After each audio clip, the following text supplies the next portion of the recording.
Starting the podcast in three, two, can't find the button. One. Recording in progress. Hello, everybody out there in comic book land. My name is George Serrano, aka The Don, and if you're listening to this, you can only be here for one reason. It's a brand new episode of the Major Issues Podcast, brought to you each and every week by ComicBookClique.com. And as always, I am never alone. Sir, if you could please introduce yourself. Hello, everyone. It's Sean Escudero, aka Yogi. Yogi is here, and he is in a rare form as we cover the very first project in a new era for the DC universe, whether people like it or not. We're gonna talk about that. one small step for man, one giant leap for the DC universe, as the finale of Creature Commandos aired about last week. And we are here to cover the series in all of its glory. But before we get full spoilers into this show, without spoilers, and I guess with any preconceived notions, what did you think about Creature Commandos, this first outing here? When I first heard that James Gunn was gonna kick off his whole DC universe with a weird Creature Commandos cartoon, I thought, well, that's very on brand. But then, the art style was released, and I was like, oh, I don't know if I like this. Then the actual animation on the show was pretty damn good. I was like, okay, well, this is pretty. It looks nice. There was a lot of jokes about people looked over at Invincible inside.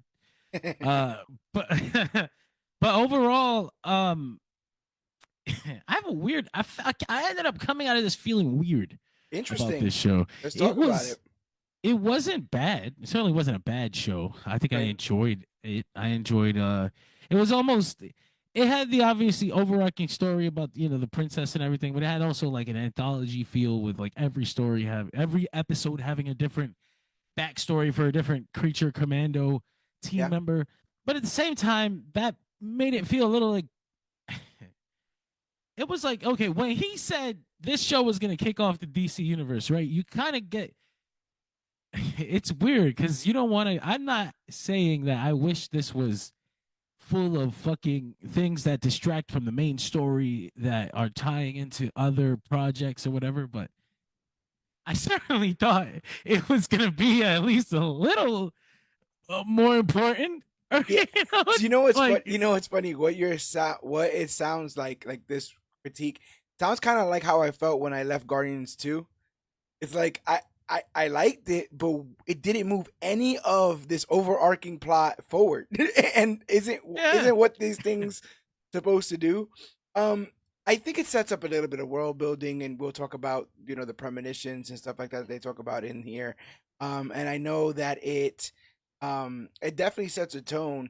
I left here. I think that the villain of this, and even basically maybe even the plot, is paper thin.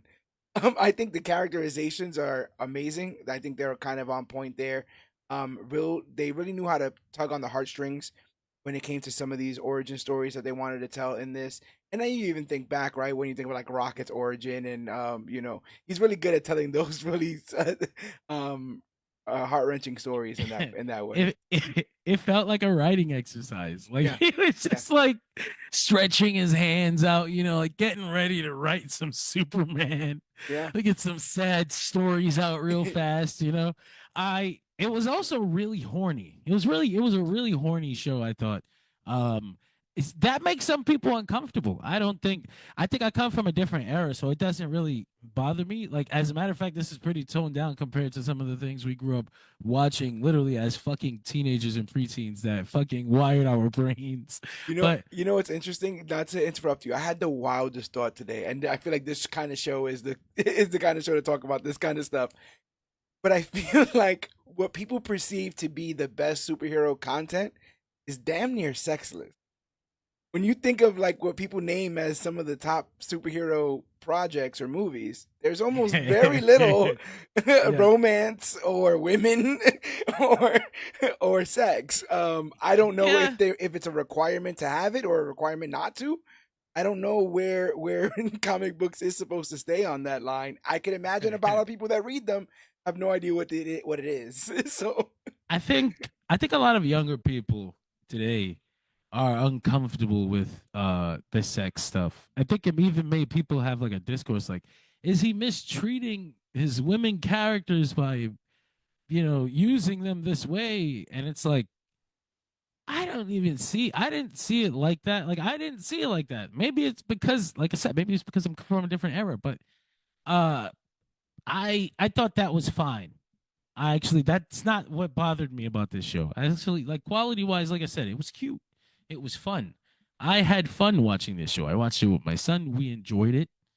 I can't say anything bad about it, but like the most, they literally said, one of the things they said about this show was like it was gonna, not something about a mystery that had to do with the DC universe or some shit. And it was like, okay, well, this princess shit certainly isn't what the fuck they're gonna be talking about. So maybe them killing the princess and So you know what's funny, and this is gonna be, I don't even think this is spoilers because I don't know how anyone without context would tie this. Something's going on with Grodd, bro. Something's going on with Grodd Grodd. between that little Grodd newspaper thing in Superman and Grodd in the premonition for this. He's up to something, and maybe this was one of the dominoes he thought he had, and maybe the premonition, was for what it was, but ultimately, that's gone. So what's next for that and him and all that? Um, you were talking about the horniness. One of the things I was surprised about was the gore. I thought this was an incredibly gory show. Some of the most inventive kills I've seen this side of Invincible. When I especially when you thought think of, like, some Phosphorus is like just murking dudes. I thought sometimes it was gory for gory's sake.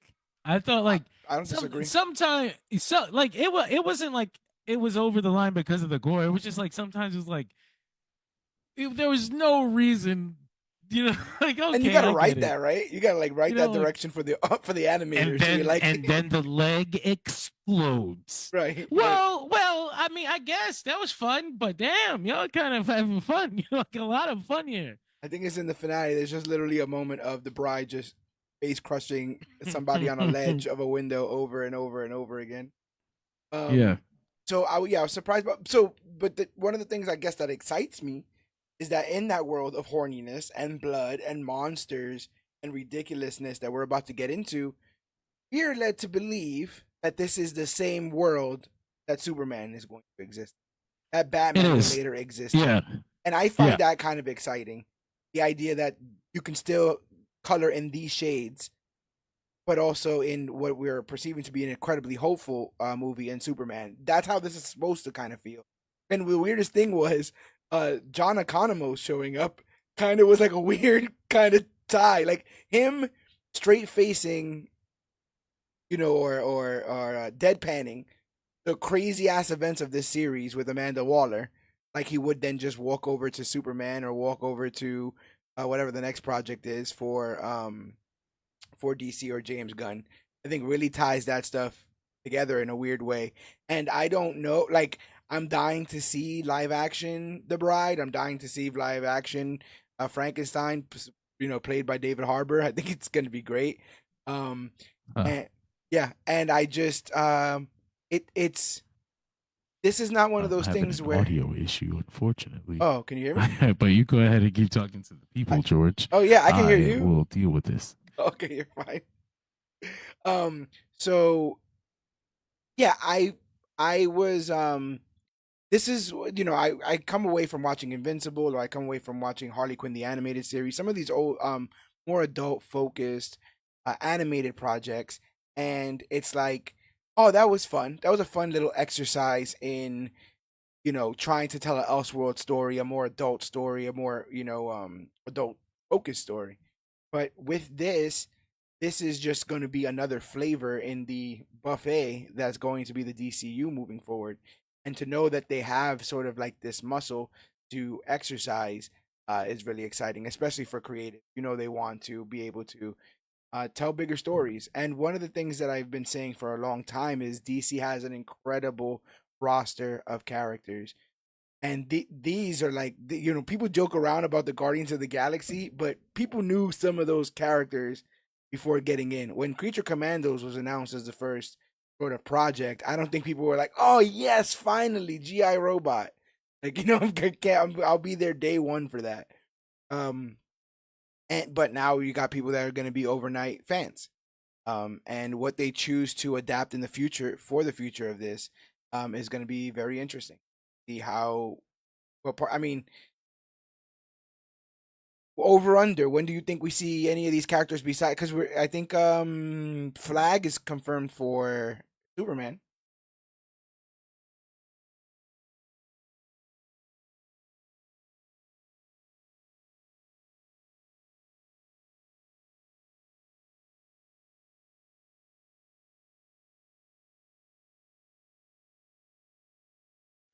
I was muted.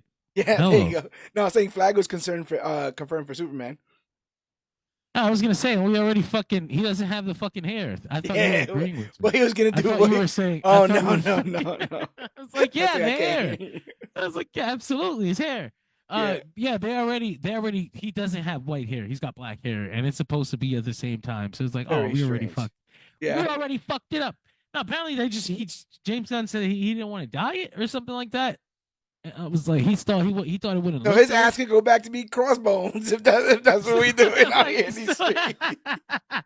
How so you going? like what? How you going to look at a man with a full white hair and white beard and tell him it's not going to look good? What you going to go out there looking like an idiot? And now we have to kind of now we got to play fucking suspended disbelief already. Yeah, God damn it! yeah, right. So let's get some of this homework up front. Creature Commandos is an adult animated superhero TV series based on the DC Comics team, marking the first installment in the DC universe. Produced by DC Studios and Warner Brothers Animation, it follows a Black Ops team of monsters assembled by Amanda Waller. The series, created by James Gunn, features an ensemble cast including Indira Varma, Sean Gunn, Alan Tudyk, and others. It premiered on Max on December 5th, 2024, with its first two episodes. The show received positive reviews for its voice performances, animation, and Gunn's storytelling. It was renewed for a second season in December of 2024 and is part of DCU's Chapter 1 Gods and Monsters. Um, what do you think about this initial sort of premise of this idea that the Suicide Squad's a done deal? Think that's gone forever or gone for this DCU? I think they probably exhausted that for now, and maybe at some point later on, it can be like a supporting thing in a story, like, oh, we've got a task force X, Amanda Waller's back in the government or whatever the fuck, you know. But he's probably just saying they're not gonna be doing any movies about Suicide Squad. Like we've got this Creature Commandos thing now. Yeah, That's fine. yeah, I think so. Um, I, but Waller, I remember Waller was once supposed to get a show. I think that's still on the docket. As to when, I'm not 100%. That's supposed to Imagine still the go down. Creature Commandos may show up on something like that. That'd be interesting. I don't know, like what else was. I don't know what else you would do in Waller besides like set up the world, right? Like the global whatever conflicts or whatever that's. But we start off with our first episode, Collie Wobbles. It's a Rick Flag centric episode, and each one after that ends up becoming very clearly a character focused episode. And full spoilers moving forward in our recap and review, ladies and gentlemen. So if you haven't seen the series, we recommend it. But we are gonna get very spoiler heavy. So stay tuned. Because at Bell Reef Correctional Center, General Rick Flag Sr. and Amanda Waller are watching a GBS news report about the Sons of Themyscira crossing into Pakistan. They're planning to collapse the border and head towards Themyscira with the help of Amazonian sorceress Cersei. Meanwhile, Princess Ilana Rostovic is in talks with the U.S. over some serious oil deposits, and Cersei's group is making things messy. So Waller pulls Flag aside and tells him about a new mission, putting together a task force to take him down. But since Congress won't let Argus use humans, they go with monsters instead. The Bride of Frankenstein, Dr. Phosphorus, Weasel, G.I. Robot, and Nina Mazursky. We're we are already in this weird place now with this new DC universe that's kind of new, but already has pre-existing chapters that were written by James Gunn because they were written by James Gunn.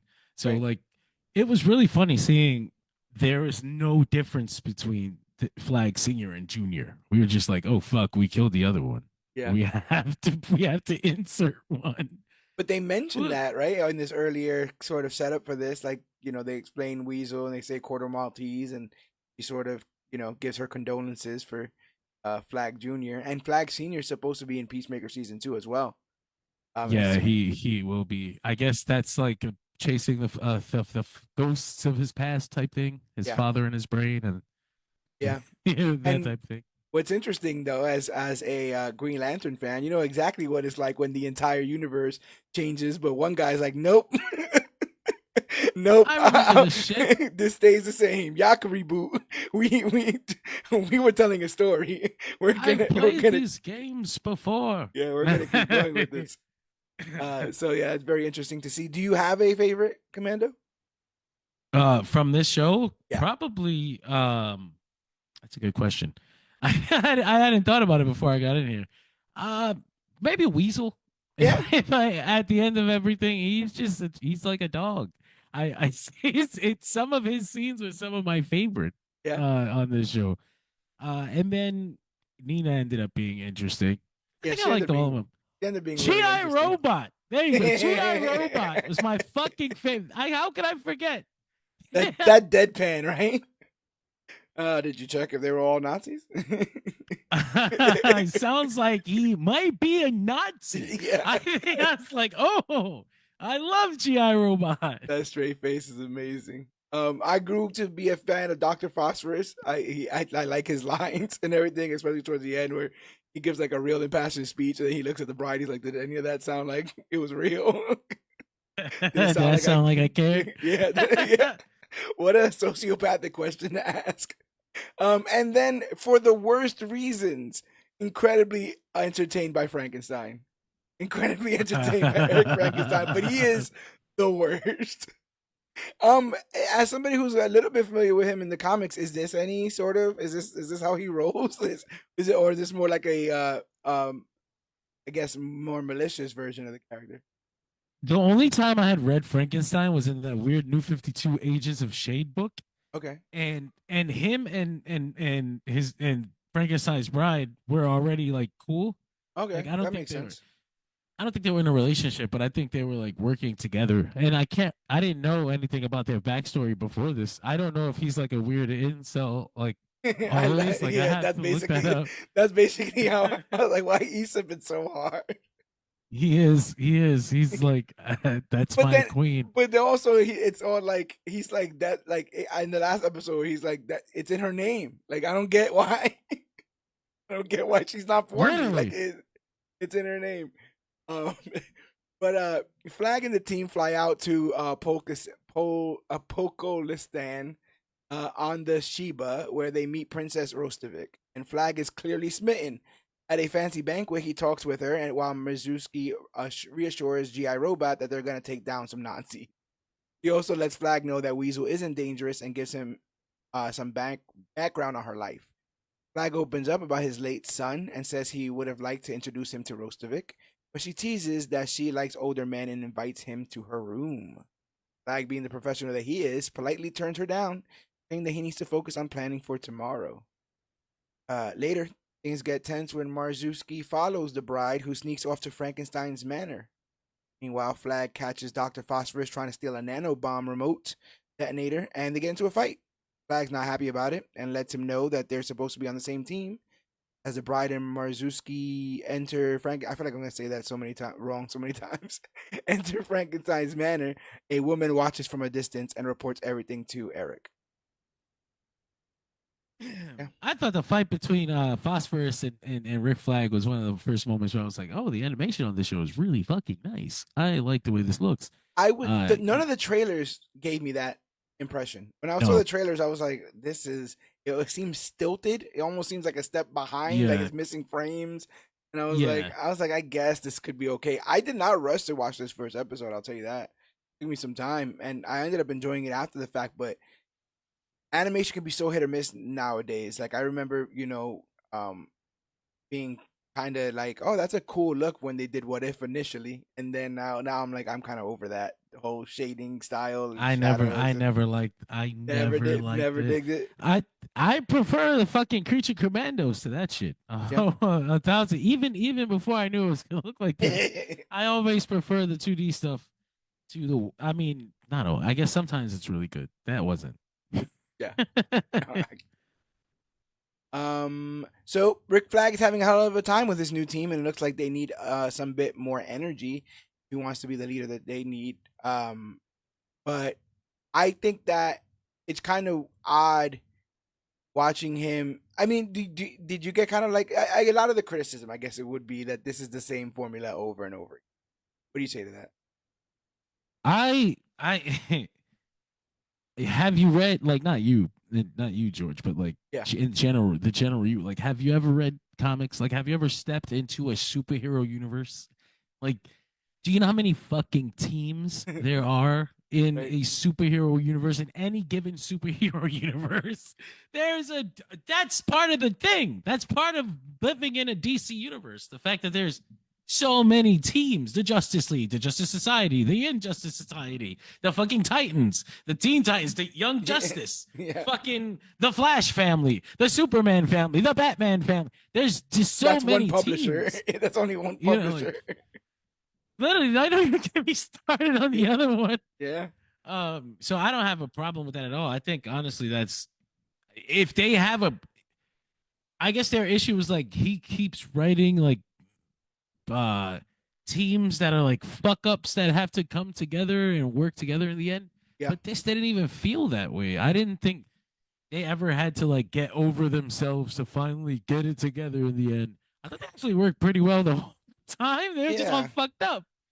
I think their biggest thing is that on any given point they're like selfish, like they're not paying attention to what they're supposed to be doing, and they're like everyone has their own, Yeah. sort of laser focus here. But yeah, I thought long and hard about that as well, and I'm like, I kept thinking like, why doesn't it affect me? And it's because I like seeing these teams come together, especially. And I know it's gonna sound repetitious, but especially for DC because if the more teams you introduce, the more chances you have of any one of those guys being a superstar and being a household name overnight.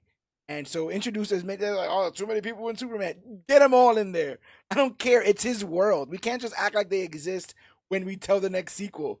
And they were like, oh wait, by the way, these guys have always. It's always harder to do that. So if you want to start off with a bang, they say all this stuff already exists. Say these people already exist. Live in a world that's already there.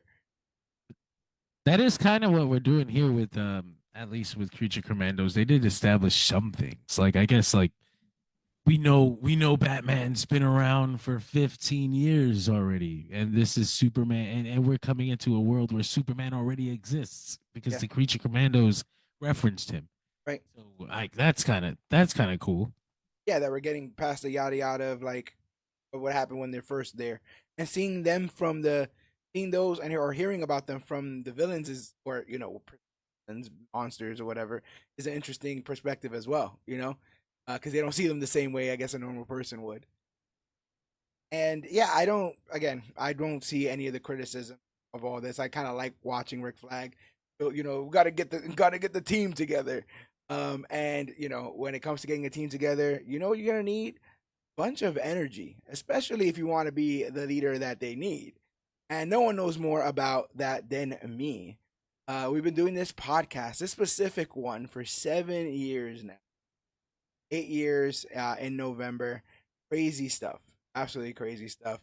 And as you know, some days are awesome and others maybe not so much. It's hard to be on and energetic for every single recording, especially when I haven't been taking care of myself. Some of the longer weekends, where I like to drink and maybe not eat what I'm supposed to and not sleep how I'm supposed to. And it all ends up kind of, getting at me in the end, I feel like. So, especially when it comes to making all this kind of content, I started to look for ways to boost my energy and my mood without turning to like any kind of sketchy quick fixes. I wasn't trying to go to a lab where they could put gills on on my neck and or any kind of other weird stuff and experimentation that's going on in this show.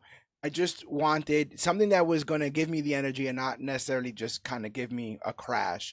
And I was trying to do it for my team, for Comic Book Click. You know, I think that they deserve the best version of me. And I think I'm getting a bit closer because I think I've cracked the code. It started by thinking of, it all started when I started thinking of my mental health as mental wealth, something that I could invest in over time, not just something that you scramble to fix when it's falling apart. It's kind of like managing your money, small, consistent habits that end up making a huge difference. And for me, that's stuff like getting decent sleep, eating like an adult mostly, staying active, kind of, managing stress, and yes, sometimes turning to vitamins and supplements or meds. If I need that little bit of an extra boost, but being mindful of that kind of stuff. Speaking of minds, that journey eventually led me to this game changer called Magic Mind. The guys and girls over there have created these awesome little focus and sleep shots that you take once a day, and boom, peak mental performance unlocked. Everything super safe, third party tested, made with top notch ingredients, and they ship to over 65 countries. It's science backed, globally packed. What more could you want, bro? I've been using Magic Mind for a while, and let me tell you guys, it's legit. I sleep better than ever. My mood steadier than my Wi-Fi connection. Thank you, Spectrum. And the focus shots, they keep me locked in. Is that what the kids say? Uh, They do. Kind of. they allow me to stand on business, skibbity toilet, and all that jazz. I was gonna use more TikTok references, but that won't be a thing, and then it will date us. So R.I.P. I think I see a Chinese spy balloon in the window behind me. But I'll miss my Chinese spy.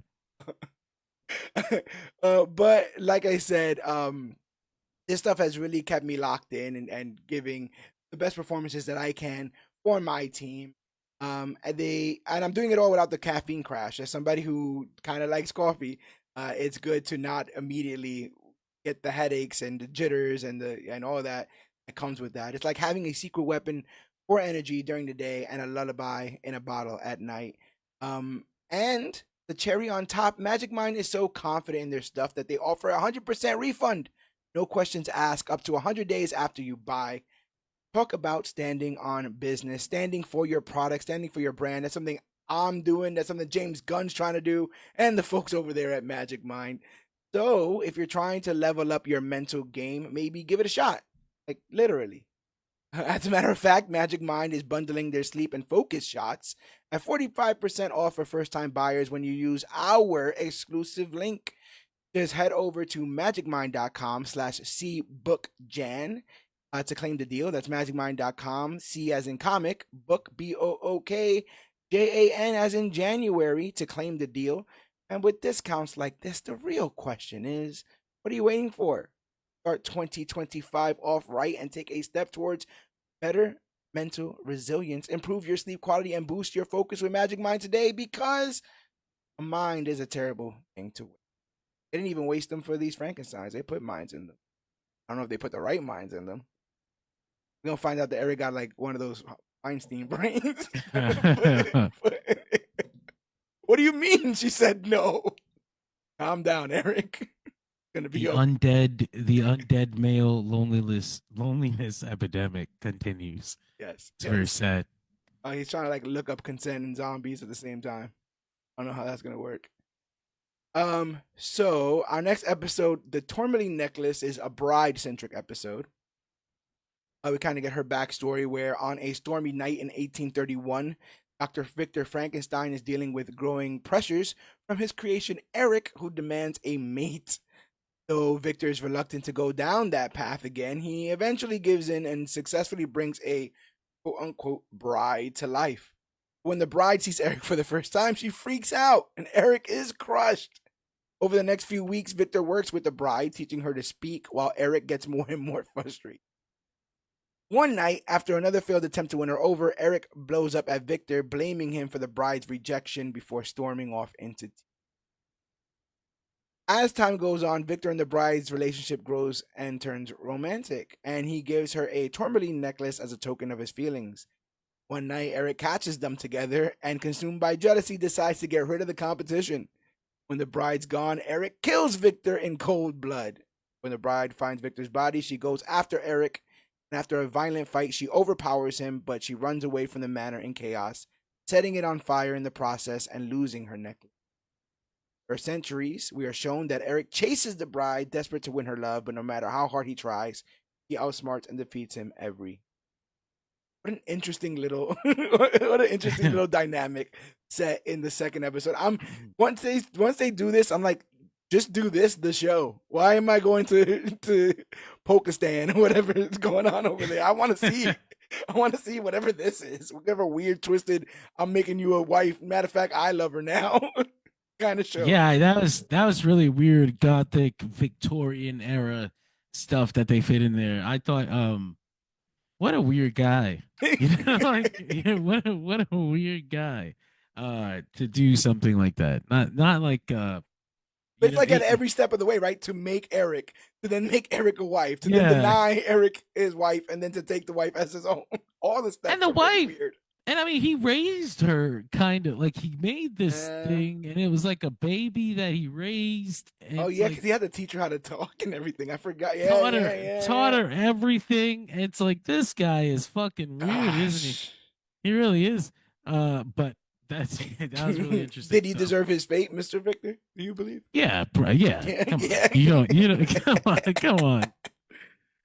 You don't fuck around with fire and not expect to get burned. Like Yeah. this, just I'm surprised he doesn't have maggots all in his body. You know, like that's weird. You know, like that he really did the deed there with Miss Frankenstein, and I was just like, how does that work? Like this is disgusting. Yeah. Uh, really nasty stuff. I He definitely deserved it. I really like patchwork skin, the different colors on both of them. I think that's a really really cool look, and the fact that they both have these red eyes just makes them feel otherworldly. So I dig that. And yeah, we just kind of start to see the bride, in a more vulnerable spot because she's cold as hell in the show. So it's cool to kind of see her in this sort of earlier sequence, but we kind of get almost a Wolverine Sabretooth in Origins, journey through time, watching the various decades in which Eric tries to catch up to the bride, and she always just kind of like shoots him and then walks away. Did we is this the episode with Flag and the princess in the bathroom? It's about to be. Yeah. Okay, because I had some fun. There was some interesting conversation after that scene Interesting. came Let's up. go. Let's go. Okay, so fast forward to today. Rick Flag Sr. is patched up by Princess uh, Ilana after his fight with Dr. Phosphorus. Things heat up between them, and it doesn't take long for the rest of the team. Uh, for the rest of the team to overhear the scene from behind closed doors. Moments later, Alexei bursts in with news that the bride and Nina Marzuski are missing, but Phosphorus, clearly awkward, tells Alexei to wait until Flag and the princess are done doing whatever they are doing. Flag, not having it, gives Phosphorus a stern talking to, then orders Alexei to drive the team to find the missing women. Sorry. So this was the Alexei. Yeah, there's a funny because James Gunn posts a video of the voice actress having to make like the sex noises with her hand on like Oh the yeah, microphone, yeah, and someone like commented like, did you have permission to post this? I just want to know. Like there's been such a weird fucking uh such weird conversations come up yeah, anytime James Gunn does something or anything, that I'm like yeah. wondering if it's actually going to affect the box office. It is weird because I am seeing a lot of what I perceive, and I don't even say this as a bad nomenclature, but normies talking about the wrong things in regards to Superman, in my opinion. And they seem to be conversations driven by the heavy, uh, you know, very vocal Yeah. voices on the internet that have been trying to detract this entire film from, or his entire vision from the beginning. And Creature Commandos was just a first symptom of that. If they could derail this was the beginning of it all. And from, like you said, from this episode, it becomes the what about women? Why is he treating women this kind of way? They're just sex objects. They're just people, things for people to want to win, like Eric. But I didn't get that feeling from this. And again, I remember characters like Nebula and Gamora, who are terrific characters in their own right. I know kind of sort of, and it happens, especially with the older directors and writers. I know when a woman is just purely being used as a plot device, and I never got those feelings. Besides the princess, but a villain is I always a means mean, to an end. who the fuck else? I mean, there's so many ways, like there's so many instances where you can be like, and then this male was a plot device in this story, and then this Yeah, female was a plot device in this story. People are fucking plot devices because they're stories. They're not real fucking people. a You're hundred worried about how percent. they're being. You're worried about how they're being treated. You're Right. worrying about how the cartoon character is being treated. Are you gonna help it get therapy after it's done filming? What the Yeah. fuck are you even talking about? Why is the conversation anymore? What are we saying? Oh no, the fucking guy was really mean to the prostitute in the cartoon. I'm sorry. You're That was the right. point. Like I wanted to get across that he's a bad guy, so he did what he wasn't supposed to do, and he learned a lesson for it. Right. That's how it fucking works. I'm so sick of the conversations that start with how the character is being treated. The Yeah. character needs to be treated that way so that the story can move forward. You fucking weirdos. Yeah, It's it's so complete. No, sick. you're right, 100%. It's completely in bad faith because everything that's done here is meant to move it forward. I always like the whole thing. Oh, they have to be cartoonishly villainous. The cartoon. That's what. If That's what. there's an You want to argument, relate to them more? Do you want to? Is that what it is? the argument is going to be somebody's going to look at the cartoon and see themselves in it, right? And I think that works if the main character of the show, like the bride or fucking Nina, or I guess those were the two main females of the show, were getting treated like damsels in distress, or like, the males are all coming across so strong, but the girls look weak. Like that, if you wanted to say, if, well, that wasn't even an issue on this show. Like that, so like, but if that's the argument you wanted to make, that would have to be the situation we would be in, and we're Right. not. Those characters actually treated pretty equally, and I would argue the bride is fucking lead next to Flag. Yeah. Like One of it's them just was in a so hospital at stupid. the end of this, and one of them was walking and talking and doing whatever the hell she In wanted to. charge. Yeah. Yeah. Uh, 100%. Yeah, it is strange because especially in a show like this where it's like if somebody's being mistreated, there's probably an arc going on. So just like wait till it says what it ultimately wants to say before you make up your mind about it. Finishing up the episode, at Frankenstein Manor, the bride and Nina find the lost tourmaline necklace, bringing back painful memories for the bride about her past with Eric. But before they can finish, they are ambushed by Cersei and the sons of Themyscira. The bride puts up a tough fight, but Cersei's magic overpowers her. Both the bride and Nina are knocked out and captured, leaving their fate uncertain. I do like this new focus on Cersei. She's Wonder Woman's mom, Diana's mom, and absolute Wonder Woman. she was considerably weak in this show. I was like, how are they able to do this to her?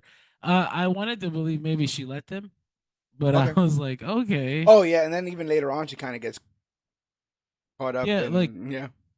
I was like, this is weird, but all right, What do you think of the Sons of the Mascara? that's funny. I thought that was funny. They find out there's an island full of women, and they start going, well, why are we allowed? Like that's it. That's exactly what you would have today Yeah, in real life. yeah, So I thought that was really funny. If you saw that and you thought, well, that bothers me, I think you need to take a look inside yes, real fast. 100%. Because you may not have a heart in that tin body of yours. I think GI Robot does, and we get to cheers for the Tin Man. In a flashback to World War II, GI Robot is on his first mission with Easy Company, led by the tough as nails Sergeant Rock. That was awesome. That was I awesome thought too. that was And cool as fuck. that's rumored, right, as well in development That's a supposedly. rumored film. A couple of characters that have rumored films showed up in here. So like maybe that's what they meant by like seeing just having them show up. Uh Daniel Craig was rumored to be in talks to play Sergeant Rock. So that's I remember this. something. The most American sergeant we can get. I Gonna be hope they played get by- GI Robot in there. I doubt it though. I mean, if they go back to Sergeant Rock, they have to have a moment. I mean, it would just be hilarious. He'd be the K2SO for That would be that so movie. fucking good. Um, Rogue One, Rogue One, Rouge One. the Um, Andor series finale. basically. They're in occupied Europe when Nazi troops ambush them. GI Robot steps up, taking out every last one of the enemy soldiers, saving his squad in the in the process. Later, the team celebrates at a bar, raising their beers to their robotic hero.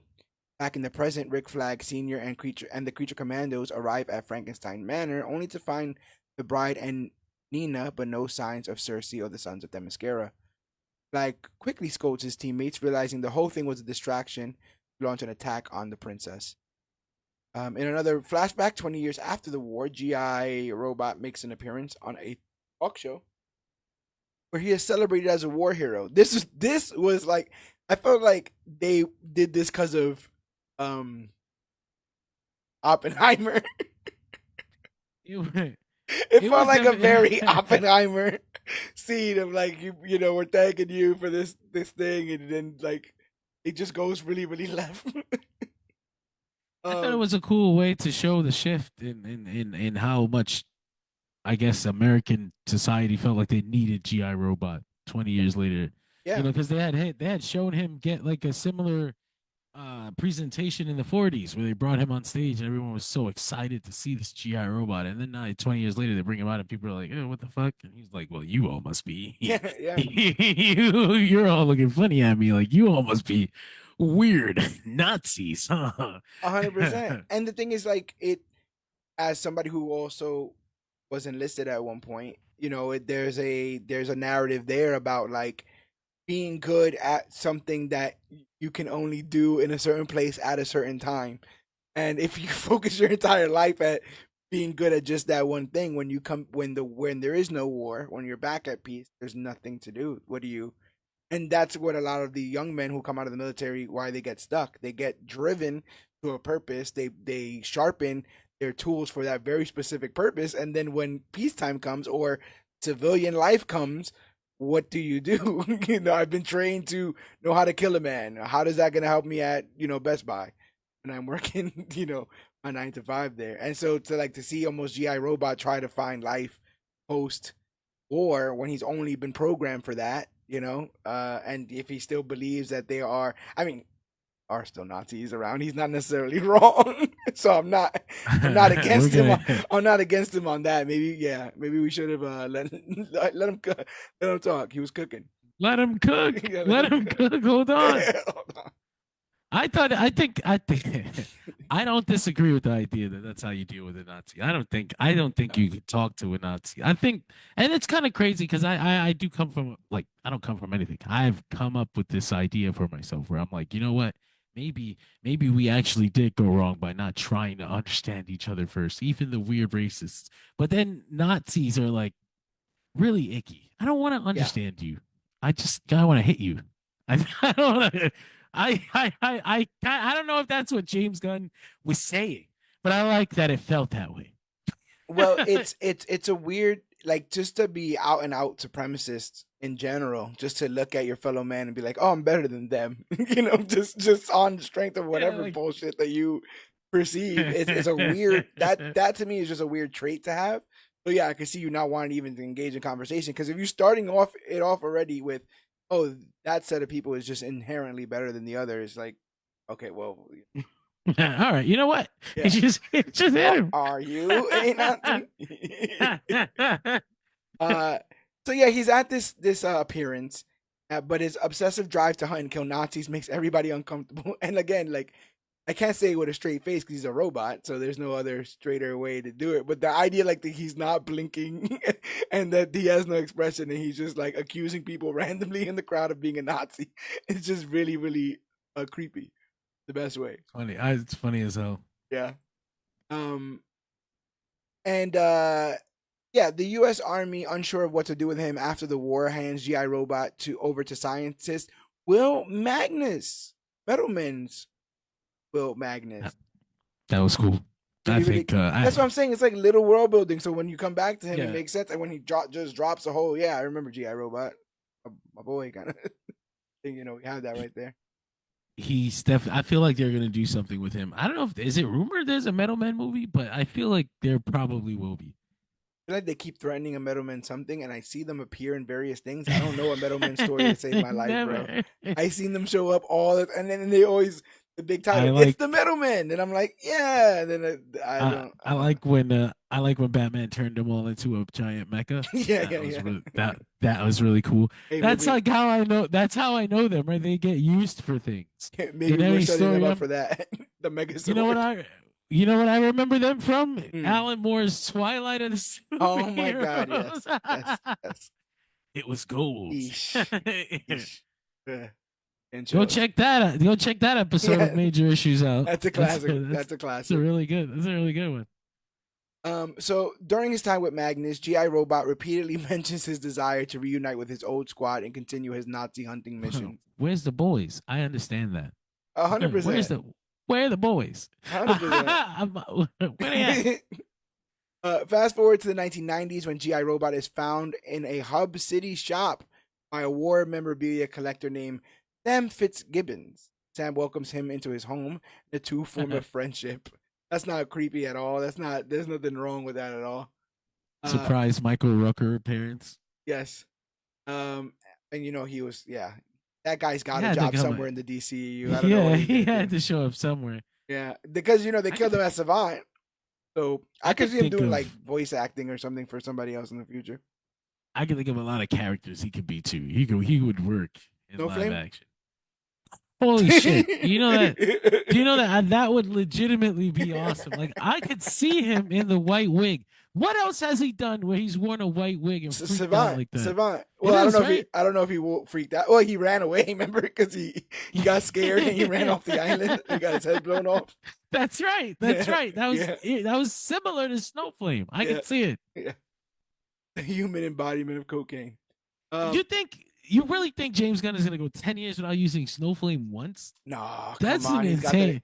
He's got that in the back. And another little tangent too, with all this stuff about continuing to drug up this idea that because he's starting that the Snyderverse is dead. I think that's a very very dumb conclusion to make because if I know anything about James Gunn, I think he'd love to bring Henry Cavill in for some sort of Superman something or other. If this is a man that is readily adapting Kingdom Come, then he's willing to do things like a crisis or something where we are introduced where that universe still lives, where that Superman still lives, and he comes over or they join forces or any of that kind of stuff happens. I can very much see him more than any other director trying to pay homage to that universe before. I don't know if he's bold. I don't know if anybody's bold enough to actually do Kingdom Come. How do you even do that? I'll never understand. We'll get there someday. Yeah. Let's talk about Creature Commandos. So Sam takes GI Robot, to a Nazi rally, as you do. And GI realizes that he's surrounded by neo Nazis, and without hesitation, just massacres the entire group, including Sam, his best friend, his bestie. He's That was so arrested. good. He's arrested That was and sentenced to life at Belle Reef. Yeah, no sympathy on this side. that was no, but not just that he did that, but the way they did it. Because you kind of feel it coming Yeah, when before they reveal what's actually going on. Even before you just kind of feel the tension building. Like, yeah. oh god, he's finally gonna find his fucking Nazis, isn't he? It's That Chekhov. repeat, It's yeah. literally Chekhov's robot. Like you introduce a Nazi killing robot in the beginning, he has to kill some Nazis towards the end. That's basically what has to happen. So in present day, the Creature Commandos and Alexi arrive in the middle of an assault on Poco Castle. Surrounded by enemies, Flag convinces GI Robot that the attackers are Nazis. And Robot goes into a full rampage, unleashing his entire arsenal on the Sons of Themyscira, joyfully reliving his best memories from the war with easy company. But in the chaos, he doesn't see Cersei coming. The Amazonian sorceress blows him up in front of the horrified team. She pulls a Frieza. As GI Robot's body falls, Cersei turns her attention to the princess. Before she can kill her, Weasel and Dr. Phosphorus viciously maul her. They just beat the hell out of her. He burns her face. I was like, what the fuck is going down? Yeah, Weasel it's Weasel, right? Slamming her face into the pavement. Crazy he's like stuff. biting her, like ripping pieces out. That's why I was like, is that like Cersei? What the fuck? Right. Doesn't make any sense. Especially how they built her up. I thought she would be the season's big bad. She's basically dealt with in this episode. We never, like we'll deal with her in She's custody. she's just normally really strong. So I was like, oh, Yeah. okay. I hope there are no It's Cersei not fans out there. that. It's like not that. I guess not that I Cersei. I imagine there's like 10 or 15 Cersei fans out there who are just losing their shit. What is this? What is this garbage? The power scales are way off, bro. The whole universe is fucked. They're way off. Nina grabs GI's damaged head, and he happily celebrates his wish to have killed Nazis with her before finally fading away. Defeated Cersei confronts the team, furiously declaring, "You have doomed the world." Um, I like that whole thing of the Jesus pose when he's in the air with the guns. I was I don't know what song. I forgot what song they used, but I remember it being really appropriate. Uh, Good ending. I didn't know if. I guess we'll talk about that later. I was gonna say something that's a complete spoiler for the end of the show. What do you think about the music? You were mentioning that song in this. What do you think about the musical choices? It's good musical choices. They were good musical choices because I guess they related to where they were, like European. It was like a lot of Yeah, European tracks because yeah. they're in like some fake European country or whatever. Some vague Pocos. European nation. I like that. Is that a real? That's not a real No, nation. no way. It's got to be Okay, like I it's. like that. I think it's like Bialia. Or where's Seth Adam from? Or where are the Kahndaq. fucking where are the other two from? Terra and her brother, who's a Geoforce or whatever. They're from another European Yeah, you're DC country. right. God, I Markovia, like that. Markovia, There you go. There's Markovia. so many Covias in the Yeah, DC universe. Their Europe must be shaped funny. I yeah. like. It would be cool, the supposedly, maybe Pakistan, or I hope I'm saying that right, is in the same like might go to war with somebody soon, and maybe that's where the child who puts up the Superman flag, is Oh man, that'd residing. be Like really that would be cool. really cool, and they don't even have to. They can just mention the land. If you saw Creature Commandos, you would know that there's like weird regime shit happening Superman. over there, and then yeah, um, but yeah, that was really really good. So I even then like I'm digging this show. Still not 100% sold. And then we get to Chasing Squirrels, the Weasel episode, and this is the episode I was like, yeah, this bastard got me. I'm shaking my fist at the screen. Because after taking down Cersei, Rick Flag Sr. and Task Force M head back to the U.S. with the witch in tow. Before they leave, Flag sneaks in a final private moment with the princess. He can't help himself. Meanwhile, at Belle Reve, John Economos gets a visit from Elizabeth Bates, Weasel's lawyer, demanding answers about where her client is. He sees the team returning aboard the Osprey and, convinced Weasel's innocent, confronts Flag. Reluctantly, Flag agrees to let her speak to him. Meanwhile, Eric Frankenstein is lurking in a helicopter, spying on them.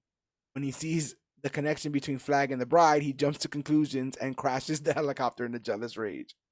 One of many moments where we'll see this guy is literally a man child. It's very, very one track minded, destructive individual. But he might have been born that way, made that way, right? Yeah, that's nature versus nurture, I guess. But it's different when a doctor makes you in a lab. Yeah. Why did you give him?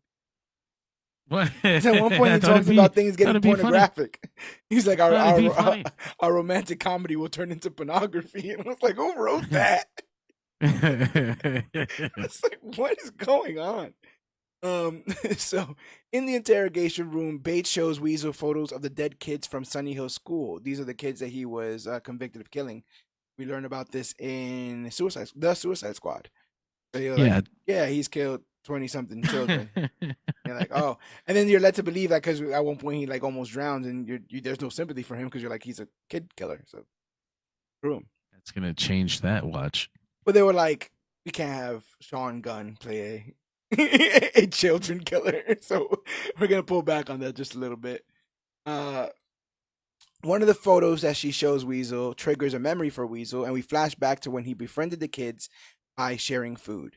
They spent a fun evening together, but a local hermit misunderstood the scene and he thought Weasel was attacking them, so he tipped off authorities. Back in the present, Waller, Flag, and Economos interrogate Cersei.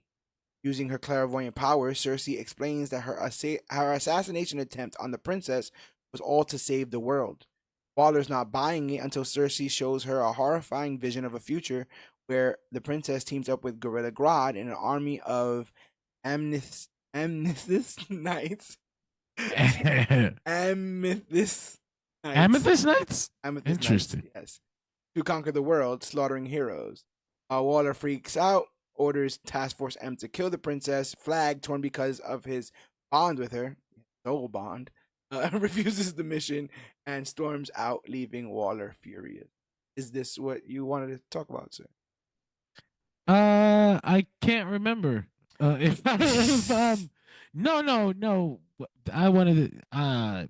What I had to say had to do with the actual like end of the whole series or Okay. first season. With regards to Rick Flag walking out or whatever, no, no, that was What about in regards to inevitable. the premonition? People were making a big Uh, deal out of seeing everybody there that they saw. I mean, that's a cool scene. I like seeing the heroes all dead was something, but we kind of got Batman, we got Damian, right? They showed Superman, Yeah. Wonder Woman, Wally's Peacemaker was Flash, there. I heard a lot of people making noise about. Somebody says that that was Wally West in there. And I'm like, it's a Flash. Yeah, you I don't wouldn't. know Yeah, you couldn't tell the difference. I if totally they think they tell could do a you. thing like they did with Blue Beetle with this, where it starts with Barry and I the Speed Force or something. I Not the don't Beast like Force. that. I No, don't like that. I don't like that because it implies something. Like when you start with Wally West as the Flash and the Barry's already in the Speed Force, you're implying there was a you skipped over crisis. Crisis. There was a crisis? Like Yeah, what? You don't just yada yada a fair, crisis. fair. If it's but if it's the animated Crisis, I think you can yada yada. It doesn't exist. Unless you're doing like a circle thing or like we're building to it in reverse, like, but It could I happen feel like they again. I don't already, know. You're right. No, you can't just skip. Yeah. it's a shame, but they already exhausted the crisis thing. Like, if unfortunately with that shitty ass animated film, and then the less shitty, a lot less shitty CW version. Yeah. I don't think we're ever gonna see that shit on screen, man. No. James Gunn went to great lengths to say that he tried to be as big as possible, even with the suits and stuff, because he didn't want people being like, "Oh, that's how they're gonna look, 100%." And he's like, "I don't know, like I don't know." So I'm coming up with like big shadows and big, sort of design, so that people don't hold me to them 100%. Oh, they look like this in Creature Commandos, kind of stuff. Um, it was also here that I had the sort of my own premonition. Like, how funny would it be for them to work this whole show to prevent this, and they can't, because then that ultimately just sets up an event in the future of the live action DC universe. That could be pretty cool, and we'd be like, those bastards, all the way when this started, this little itty bitty 7 episode show, they could have stopped the apocalypse, and they messed it up, and now we'll be dealing with it for the next 10 years throughout this Yeah, chapter, that's kind of kind of stuff. what I thought. I thought it'd be some. I was hoping for something like that. Yeah. That's what I wanted. This is why when I did, I ended up feeling like, well, that was pointless. Yeah, that was kind of for nothing. What the fuck did we just do that for? So at Belle Reve, after stepping up to defend Nina from Congorilla, we got a Congorilla out here. So we know we're getting gorillas up front. The bride is made the new field leader. She, Nina, and Weasel and Dr. Phosphorus are then sent back to Pokolistan. Meanwhile, Flag tries to warn the Pokolistani authorities about the assassination plot, but they don't take him seriously because of a language barrier. Back home, Flag is ambushed by Eric Frankenstein, who accuses him of stealing his bride. After a brief fight, they clear things up over tea, and Flag offers Eric a deal: help him stop the princess's assassination, and he'll reunite them with the bride, or reunite him with the bride. You know what the thing about Frankenstein is? Like, there's times where he's almost downright romantic. There's times where the things he's saying is almost sweet, and then he always goes a step further. It becomes about possession. It becomes about her being owed to him. That's how it And is. then That's how it yeah, always is, isn't it? yeah, yeah. That's how it always He's just is. a nice guy. Why don't girls Oh like him? man, I get away from him for 2 days and I forget all the things he said because he's so sweet. Yeah, I'm going back. yeah. Don't do it. Don't do it. But I like all the Flag action scenes. He takes a whooping in some of these episodes, considering he has no powers. He does get his ass beat a lot. Yeah, classic flag, I guess. Just something that Rick Flag does. Um, and I guess it's not the first time the a flag has been, seduced by the wills of a woman because he wanted what's her face in the first one, June Moon, the That's right. Enchantress. Enchantress. This is Katana. I'm glad he didn't do that in any of these. Um, on the flight to Pakolistan, Weasel starts having strange dreams about his past. Flashbacks show him and the kids at Sunny Hill School messing around in the basement, playing with matches and booze. They accidentally set off a fire, and the hermit, thinking Weasel caused it, tries to shoot him. He ends up shooting the boiler instead, causing an explosion that kills him and most of the kids. They're showing dead children on this show, and I'm like, there's a what lot of is going on? there was a lot of dead kids on this show. I was like, do we keep doing this? Yeah, I was like, this is a lot. Why do we keep doing Yes. this? I guess they're trying to say like that's like trying to say this is the kind of thing that can exist in the same DC universe That's what I'm as saying. Like, Superman. and another thing is or one of the main criticisms is like that anything Gunn touches was going to be like a joke factory, non-serious, Yeah, not bleak, not dark. And I'm like I kind of want to make I can't it won't be a TikTok now, but I kind of want to make a thing like if you just coldly described some of the scenes in some of these episodes, and then later on said it was an animated show about Frankenstein's and weasels and stuff like that. But if you like laid out the GI robot plot, the Nina stuff is fake as hell. Phosphorus stuff that we're gonna get to is like, man, what is going on here? You wouldn't think that any of this would be in an animated show. The other stuff like the Suicide Squad almost seems a little bit tame in comparison with some of the backstories. But Weasel tries to save one of them. There's like one. He's like they're literally dying. The explosions keep happening. Kids keep dying. He sees one blonde girl. He's like, I'm gonna save her. She's like hurt, and they're like shooting at him while he has her. They believe that he's a rabid dog and he's just attacking kids in this school. Um, and there's like a part where aren't the kids like playing with gasoline or something like that? At one point, they're like the liquor is it? They find like a liquor bottle or they go something. to they break into the school and they go into the teacher's desk and they find a bottle of liquor, which I thought was Okay, fucking hilarious. okay, That the yeah, teacher keeps their liquor in the class because fuck. yeah. So that Times be hard, man. ends up killing all the kids. The little girl was probably his favorite because she was the one that convinced all the other kids to play with him in the first place. It was Yeah, doubly tragic. and he That takes it upon himself to try to save her single handedly.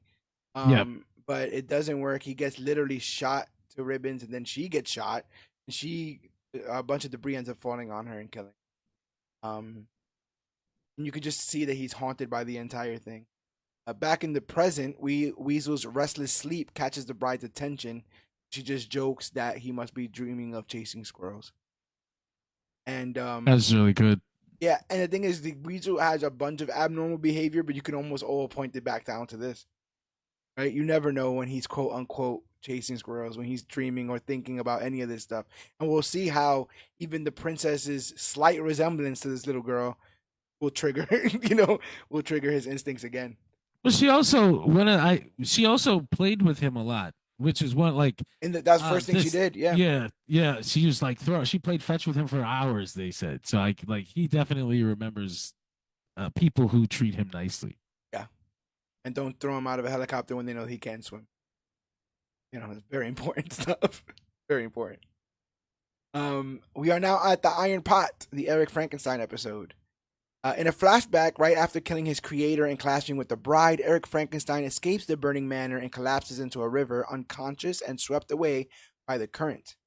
He is found by Bogdana, a blind, elderly hermit gypsy who takes care of him. Despite Eric's tough exterior, Bogdana connects with him, showing her love for life despite her blindness. In present, determined to prove Cersei's apocalyptic vision wrong, Rick Flag Sr. teams up with Eric Frankenstein. They head to Terrebonne University to spy on Isla McPherson. I thought it was Eliza or whatever. I got I got AISLA. Yeah, Isla. Dr. McPherson. There we While go. watching Dr. McPherson's class, they spot her strange, unprofessional behavior, things like making inappropriate remarks that confirm flag suspicions. When I first saw this scene, I was like, "What is going on?" She's like, You guys want to learn about "Lesbians." lesbian? She's like openly flirting with women in the class. I'm like, "What is going on here? What are they trying to say?" This is very, very strange. But apparently they found this behavior strange as well. So they break into her house to find more evidence, but instead they discover her dead body in the office. Flag realizes that the McPherson that they met at Belle Reve was an imposter, meaning that Cersei had tricked them. In a panic, Flag calls the princess to warn her that the creature commandos have been sent to kill her. Meanwhile, back in Pokolistan, the creature commandos land where Alexei greets them in shock. They tell him that they're there to protect the princess from a second threat, but during the drive to the castle, Alexei gets a call revealing their real mission. He betrays them and leads them into an ambush in a remote part of town. In the ensuing fight, Alexei is killed by Dr. Phosphorus, and Task Force M gets caught in a brutal battle with the Pokistani military. While the Bride and Phosphorus take on the enemy forces, Nina Marzuski and Weasel slip away quietly. I was getting a little bit frustrated because I'm like, what is Nina on this team for? I the the whole she's supposed to be the water person, right? Because Oh, they needed okay. a Yeah. water So person. she's sorry. It There's a just made me reason realize that she did. bothers. She's Killer Croc in Yeah, Suicide Squad. He does nothing until the one water based thing they yeah. have to do towards the end of the third act. That makes a lot That of sense. Amanda Waller has a that type. it does bother me, or not bothers me, but I thought it was funny because of how things end up Yeah. in the end. And we'll talk about it. This is funny. Why is Nina here? Like Yeah. we didn't vet this girl. She can't do shit. I She's think just a person. She's legitimately just a person. She is just a woman with no no, real fighting no skills, training. No, no she knows a no couple nothing. languages. I can swim. So no, yeah, I'm like she's basically done nothing. She has no training, but I I think guess, it's canon that Waller doesn't put together the best teams.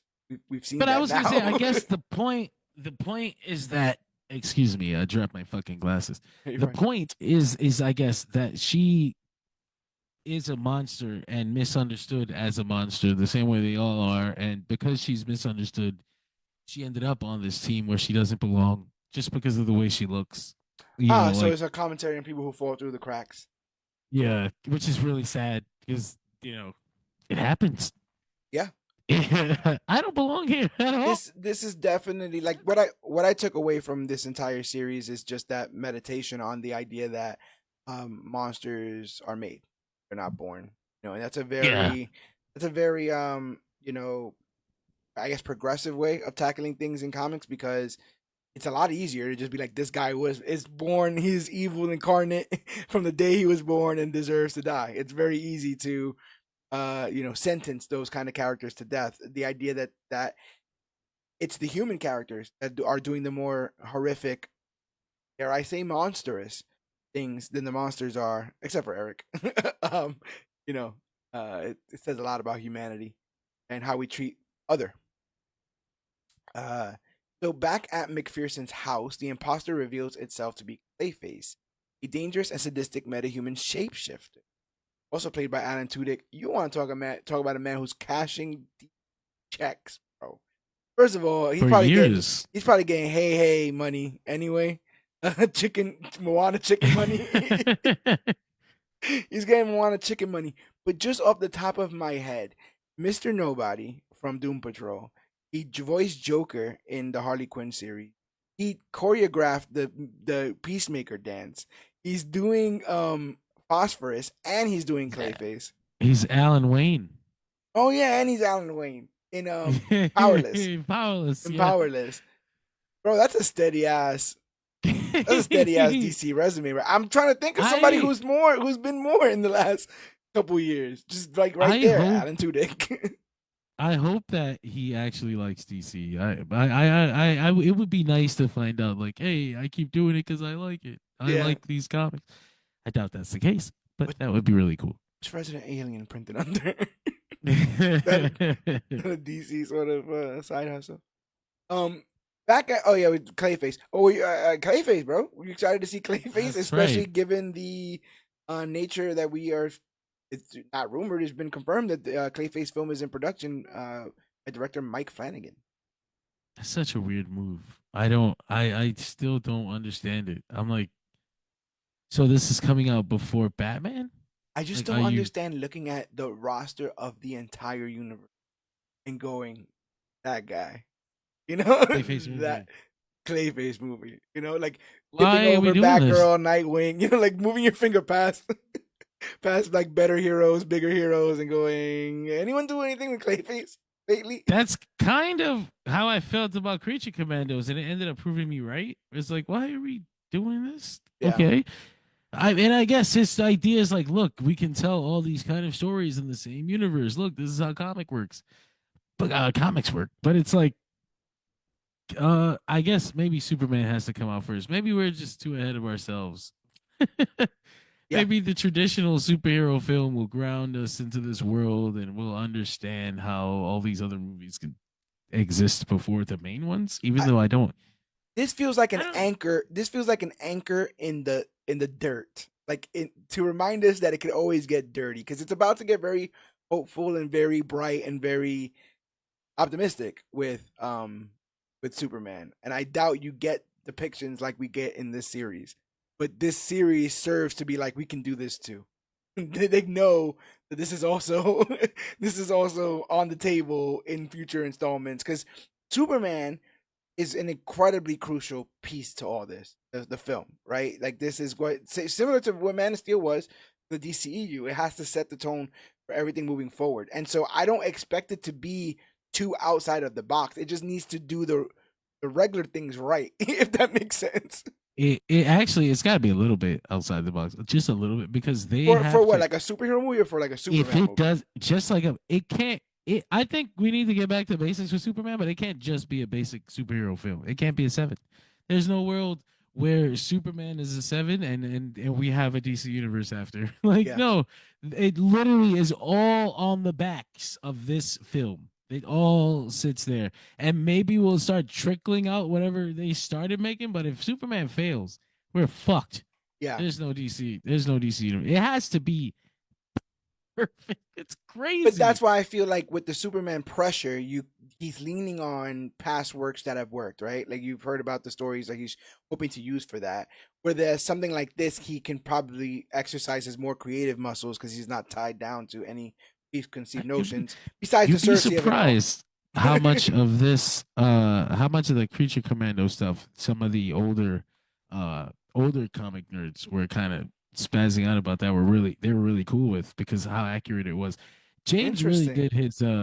did his research here when it comes to the DC universe. That's why I'm Do you just think he like was just like reading comics? I don't buy him as a day one comic guy. Do you think he was just I like he he claims he's saw the been reading world and comics like before. Like he okay, he's okay. was I don't know how much, I don't think he was like following the entire world, but I'm sure he's probably read, like the books people tell him to read Yeah, kind of thing, like the top and then 25. recommend them to LeBron James, like just Yeah, willy like nilly here. By the like the way, main ones. I read comics. I've read All Star Superman. Like, yeah, I know, me too. That was like what, my seventh book. right, Like right, thanks. right. Yeah, yeah. That kind of thing. Yeah. But yeah, you read I All Star Superman, you got to make that a movie. If you're in the power to do so, you read that and you go, I why have they not gone in this direction?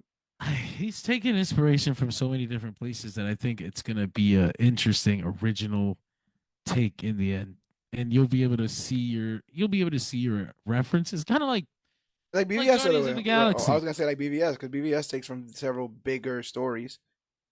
I like BVS. I wouldn't bring it up in this conversation. There, I'm trying to I meet them think halfway, bro. I'm trying to, as someone, I love BVS. Actually, I think I never can agree with the idea that it's a bad film. Like, where are you? the Get the fuck out of here.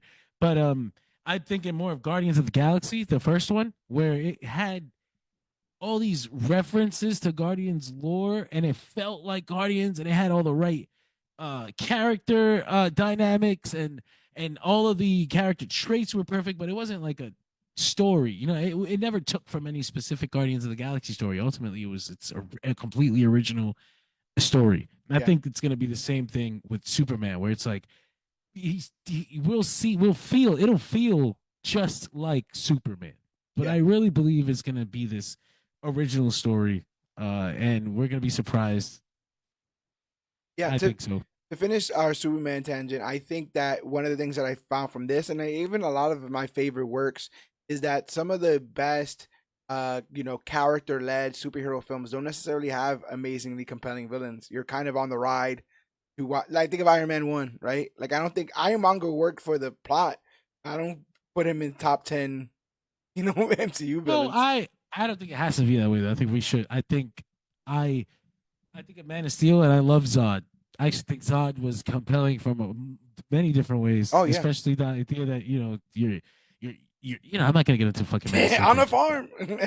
Man, fucking, I have no purpose. It's so good. It delivered that Yo, so well. I think Nicholas Holt's Lex could be really cool. I'm But surprised we the didn't but the get a thing is Lex. like I think a poor director would be like, okay, him versus Lex, and then that has to be the thing, and then he beats Lex. But it's like it doesn't even look like that's kind of where it's going, No. and very similar to the. I can't even remember what it was in the first Superman film. Like the Christopher Reeves one. He didn't fight a huge kaiju. He didn't box Lex Luthor. It ended up being some kind of like series of unfortunate events that he helps save people from. And it's ultimately about him more so. And I can see that with both this and what Superman's gonna do moving forward. But seeing Clayface in this is a creature so ridiculous that if you were gonna commit to him and say that it's the same world as we're gonna be playing in, that's exciting for me because that means we can go in a bunch of ridiculous ways. And does that mean like similar to General Henwick or whatever that we just have a shapeshifter now walking around in the DC universe? I think that in this DC universe, it's so similar to the original one that there are hundreds of shapeshifters. I think metas are just a thing Yeah, here. Kids are born with meta powers. Some of them fly to school. Hawk ladies are walking around. He's got nice wings. Ellie's got nice wings. Fucking wings. Oh, It'd be rude to like ask to pet, right? That you can't pet a you hawk's can't purse. just touch someo's wings. That's like their ass. You Yeah, can't just yeah, but grab even their but wing. but even then, it's seen as rude to even ask someone to touch their hair.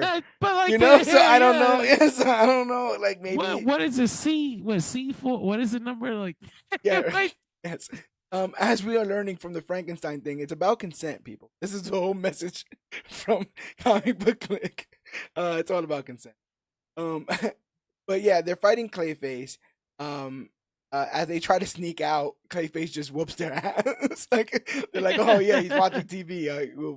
But it's cool because his head like comes through the back of his head. He beat the Eyes goes shit. to the yeah, as he He beat should. the shit out of them. It was impressive. As he should. The I love the idea that no matter what they did to him, he just would take it. He was like a force. Yeah. It was pretty awesome. And then he was like, "I'll just smother you. I would just trap you inside of me and kill you that way." But in a desperate move, Frankenstein ends up electrocuting himself and Clayface, and he ends the fight. I thought he was gonna turn into glass and shatter. Bro, did he fucking die? He I blew up don't into know. pieces, and then they come later and they find his body is still there, and they're Yeah, like kicking pieces of it around, like, oh, this was Clayface. if Harley Quinn is at all is at all a thing, like if that shows at all, leads us to the physicality of Clayface. His hand once existed independently of him. So That's right. that's something that we might want to put a pin in. Before passing out, Flag begs Frankenstein to fly to Pokolistan and warn the bride and the commandos about the truth of their mission. What I liked about this is that like Ed, like I like that like you had this very vicious fight between three people in a home. No one else is around. There's no reinforcements coming. The cops are not coming. Like it was a very private fight, and then they just are all dead. Like not dead, but like incapacitated. And it's like open and shut case. Okay, well, that's how that happened.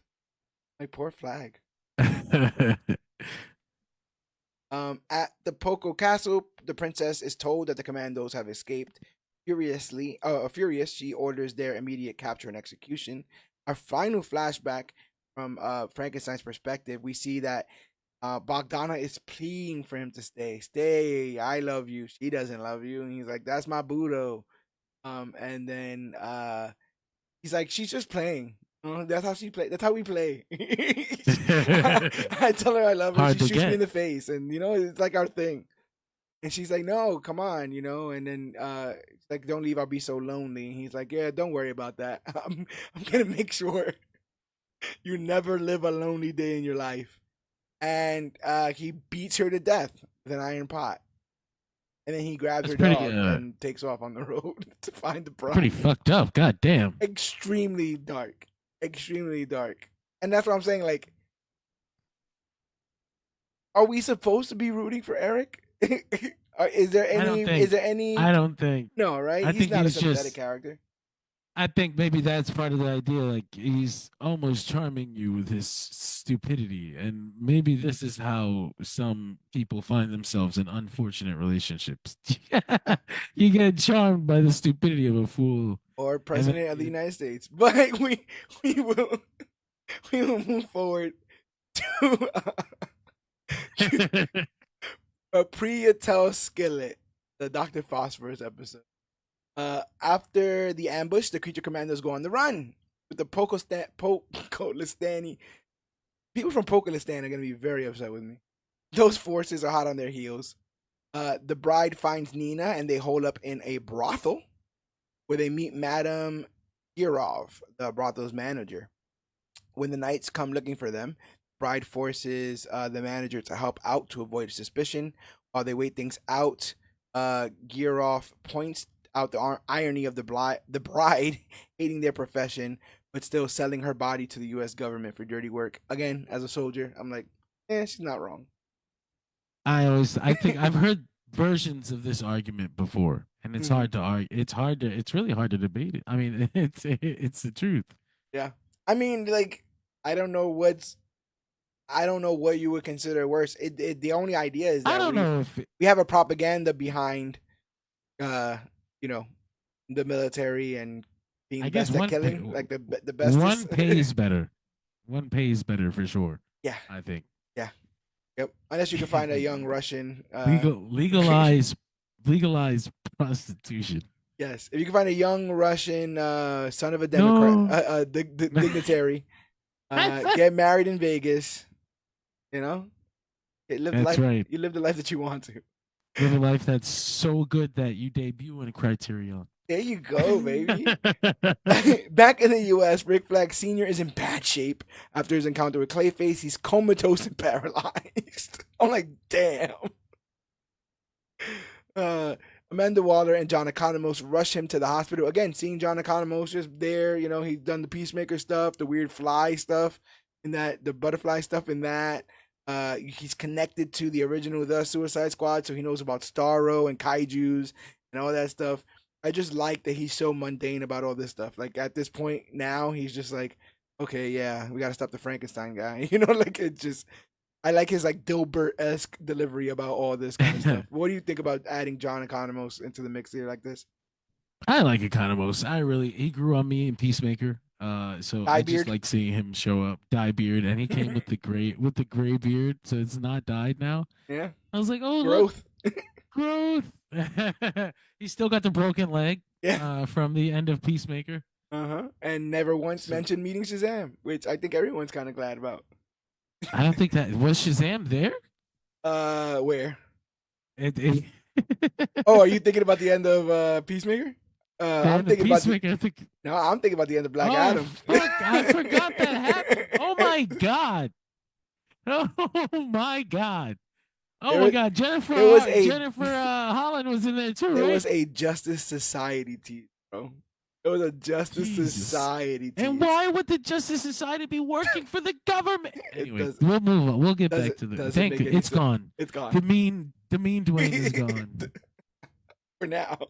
The final boss. Enjoy the ride that the Rock is taking you on.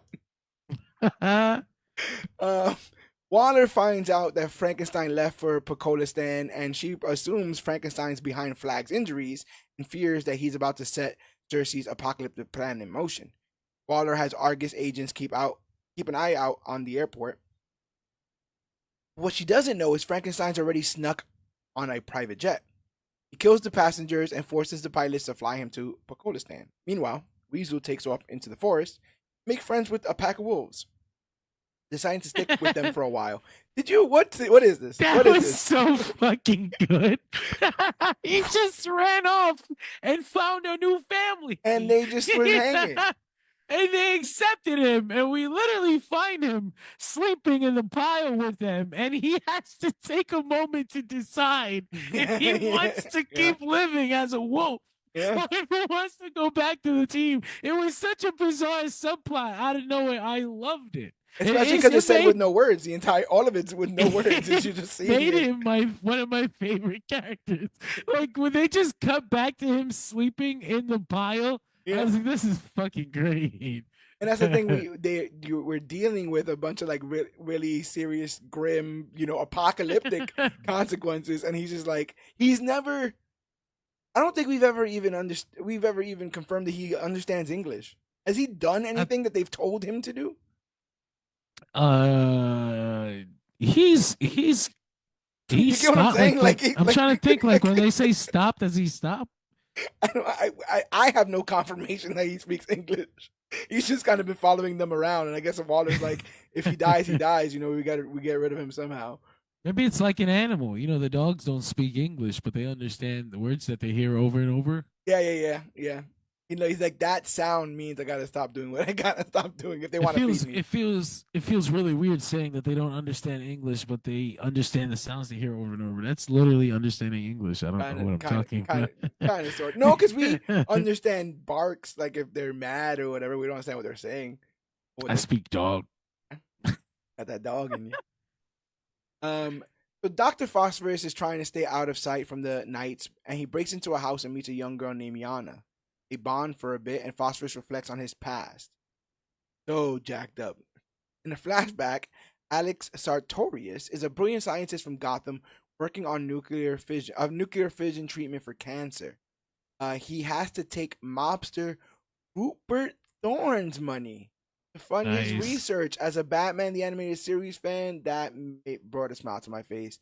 Instantly recognizable. Yeah, and the idea that he might be a player, like in the future, we might get a live action Rupert Thorne, that he might exist in this universe. That's really interesting. Except for the fact that he's dead. But it was a nice, cool moment of hope. It definitely was. One night, Santorius comes home to find Thorne's men have murdered his wife and son, framing him for the crime. This was like horrifically shown, like for an animation. Like all of this, I think at one point he pushed his face into the blood of his wife that's on the ground, and his dead son. He's just I was like, there are again a lot of dead children on this show. a lot of dead children. This guy's looking for an outlet, James was. I think oh dear. I think it's because I think it was like a writing exercise in reverse. I think he realized that a lot of people felt that Weasel was irredeemable because he killed kids.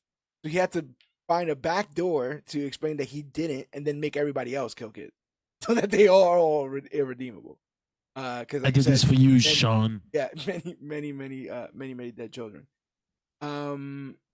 So Thorne steals. They also they murder his wife and son. Then they frame him for the crime. They make him hold the murder weapon. They cover him in blood. Really fucked. Thorne steals Sartorius's research and throws him into a radioactive reactor. He survives, becoming a skeletal radioactive being, and takes on the name Dr. Phosphorus. He kills Thorne and his men, takes over their criminal empire, and becomes a ruthless crime lord before being arrested by Batman. And inexplicably has a kind of cool dance sequence in a full pimp outfit in Gotham City. That was fucking ridiculous. out of nowhere. And then I started to think, you know who would really like back him up? Those light bright guys from Batman Forever. Oh shit! the, That the whole gang fucking just needs a leader, like just needs like a bigger leader to like, lead them cuz they have a whole like cool glow thing going on and I feel like he fits that bill. he had a pimp suit on, and there was a scene where he had like two girls on his arm, Yeah. and then later on he talks about he hasn't been touched in 20 years or whatever. I was like, so which one is it? Like, Yeah. did you give those girls cancer or? Yeah, right? I also think they give him some of the most inventive kills just watching his hands melt through people, that thing's on fire. The way he kills one of his men in very horrific fashion. Um Oh yeah, and he's almost shown to be a monster in that way. And he gleefully does it. Um, and understandable. but it's one of those things, right? Like it's granted, or is there a shade of gray here in his relishment of There's of course murdering there's people? always gonna be a shade of gray. I think with when you talk about murders and things like that, b- I I you have a whole ideological conversation about it, right? There, I think when you do something like that to someone, if they lash out against you in an extreme way, it's easy to understand, but then it's up to you to decide if you think it's right or not, because there's no real answer to something like that. yeah. Back in the present, the bride and Nina help rescue a sex worker from two abusive metahuman clients, earning the madam's respect before they head to Poco Castle. Dr. Phosphorus, still with Yana, briefly thinks about his past before her parents show up and interrupt. He asks them for directions to the castle. Bezo, on the other hand, has a dream about the little girl he couldn't save, and mistakes her for the princess. He leaves the wolves behind, determined to find her. Chose to be a hero in that moment. Uh, In a way, it's in a weird, sick, confused way. But again, I thought it was so funny that he had to decide. It was so random. Like yeah, he had this whole ass they didn't have to give him a thing. choice. He could have just been hanging out with the team the entire time. But the idea that they gave him an option pass, to get out of the life. He was so close, bro. He was one day away from retirement. Um. Meanwhile, Frankenstein lands in Pokolistan. As everyone makes their way to Poco Castle, the scattered commandos start to reunite, ready to wrap up their mission. Classic James Gunn walking in slow motion. I like this because I like the bride more in the middle. Rick Flag's cool, but I like the bride more as the field leader. Yeah, yeah, she is. She's a lot more interesting than Red Flag. Honestly, What do you think about her new look without the coat? I liked it. I mean, I didn't. The coat is always gonna be a little much. Like, it was cool though. The coat was cool, but she just ripped it off, and even Phosphorus is like, I like the new look. Yeah, and that's a man who basically walking around naked with a trench coat, so he can judge. But we are already at our final episode. A very funny monster. In a flashback, Nina Marzuski is born with a rare condition where her lungs develop outside her body, making it hard for her to breathe. Her mother leaves and she's raised by her dad, Edward Marzuski, a respected scientist in Star City. Edward builds machines to help her breathe, but he's also determined to find a permanent fix. Unfortunately, the treatment that he does give her has unexpected side effects, turning Nina into an amphibious metahuman who can only breathe water. Now, I am a man with no children, but I imagine if you are to have one, you are hoping that they have all their fingers and toes. I couldn't imagine finding out that their lungs are outside of their body. I I found myself relating to the story of the mother that abandoned him. Yeah, I was like, oh fuck. But it was I don't think she's made to be as villainous no, as nobody's somewhat villainous. I as don't think. somebody would. Like this is one of those I, things. Like, what do you do? I don't even think in there's a real rightful. life. There's a yeah. I don't think there's an easy, clean cut thing to do. And one of the biggest things is that some people feel like Sorry. You fucking coward bitch. It's I, like, I not, feel not you, no, her. you're good. I feel like it's one of those things where it's like a lot of people believe slash perceive that once you have a child, your paternal instincts just kick in. And I don't think that's necessarily the case for everybody. And given the situation here, she, the mother, actually factually believes that they are just extending a torturous life for the child. Yep. And that's hard to argue, especially that scene where you see them walking to the park and there's, she's being pumped full of air and she's sweating profusely, can barely breathe. You know, what are we doing here at that point? Um, and like even with the other thing that he built, her like she keeps falling over like a turtle. It's like what? The bigger machine, yeah. Yeah, it's like what? Like so yeah, that's basically what the mom says, that you're torturing us both. You're torturing us, all three of us. Um, and she bounces out, and then she gets this experimental procedure. Nina does, and then she's amphibious. One of the things I like is that they kind of do a mirror scene where her us looking down at her while she's in the water. She takes her first gasp of breath. I don't necessarily. I guess it's better that it's this way. What do you say on this? Is it I better that mean, she's amphibious? Because I guess she was like not doing too hot with the other machines. they probably should have let her Yeah, die yeah, as a baby, but it was too late. And I mean, it's better than the machine, and unfortunately, it led to a really fucked up life. yeah. I mean, do you remember they had that video about that guy who lived his whole life in an iron lung, taught himself how to read, write, draw. I think he passed the bar. It's like a whole thing, but everything was him using a pen with his mouth to type, write, to draw, all of it. You know, I forgot that happened. it's it's it's really rough to see what can be considered a death sentence, and there's some people who are given that death sentence and choose to ignore it and live a life regardless. Um, but it's hard. That line is very thin, right? Of like, are they effectively torturing her by forcing her to try to live as a normal child when she is clearly not? Because even when it's not the physical pain stuff, they decide to like let her socialize, and she is relentlessly bullied. Very mean stuff. Like I'm sitting there That like was this is funny. Like, bullshit, why'd bro. you do? Say ribbit, bitch. Yeah, I'm Like, like that is like it's just the callous nature in which children talk, kids talk, young kids talk. She's bullied in lacrosse, and she really wants to play lacrosse. She's bullied in regular school. They legitimately put a frog in her locker, continuously making fun of her, making her life miserable. And then her father finds a goodbye note, um, and I thought she was saying goodbye, goodbye, and I was like, "This is dark. oh, This is damn. dark as hell for a father to find, to be like, thank you. I know you tried, but like I'm over this. Yeah, this is a lot." Um, and she basically ends up like living in the lakes and the sewers around Star City, and she ends up being discovered as if she's like a Bigfoot or whatever. They end up taking pictures of her, and she's captured by police.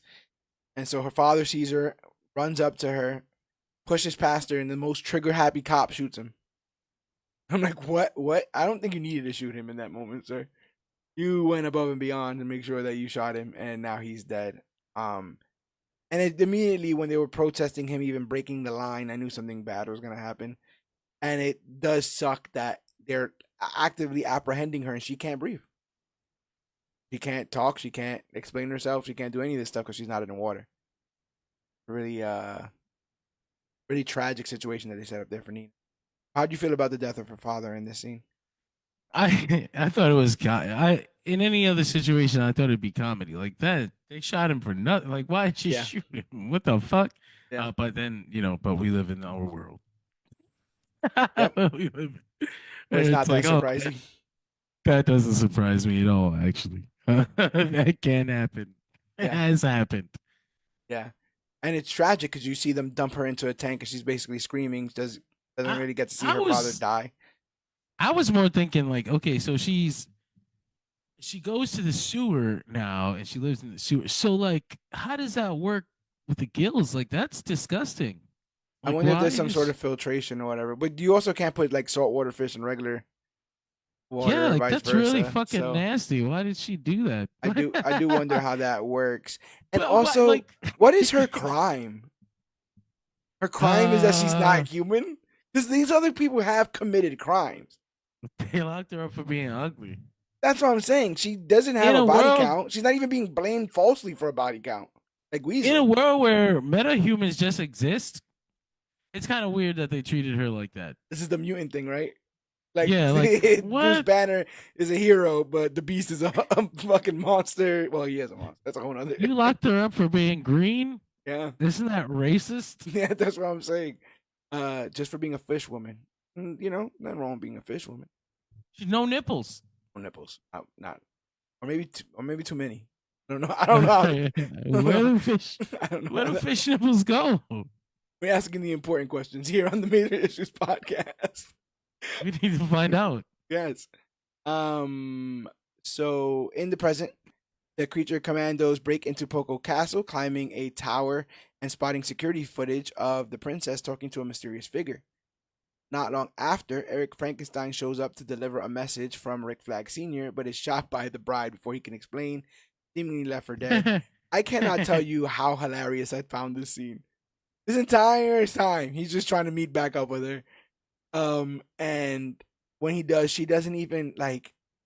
There's no, there's no time to like explain. She's doing something. She treats him like she's bothered by him, like he's a scam likely call or something.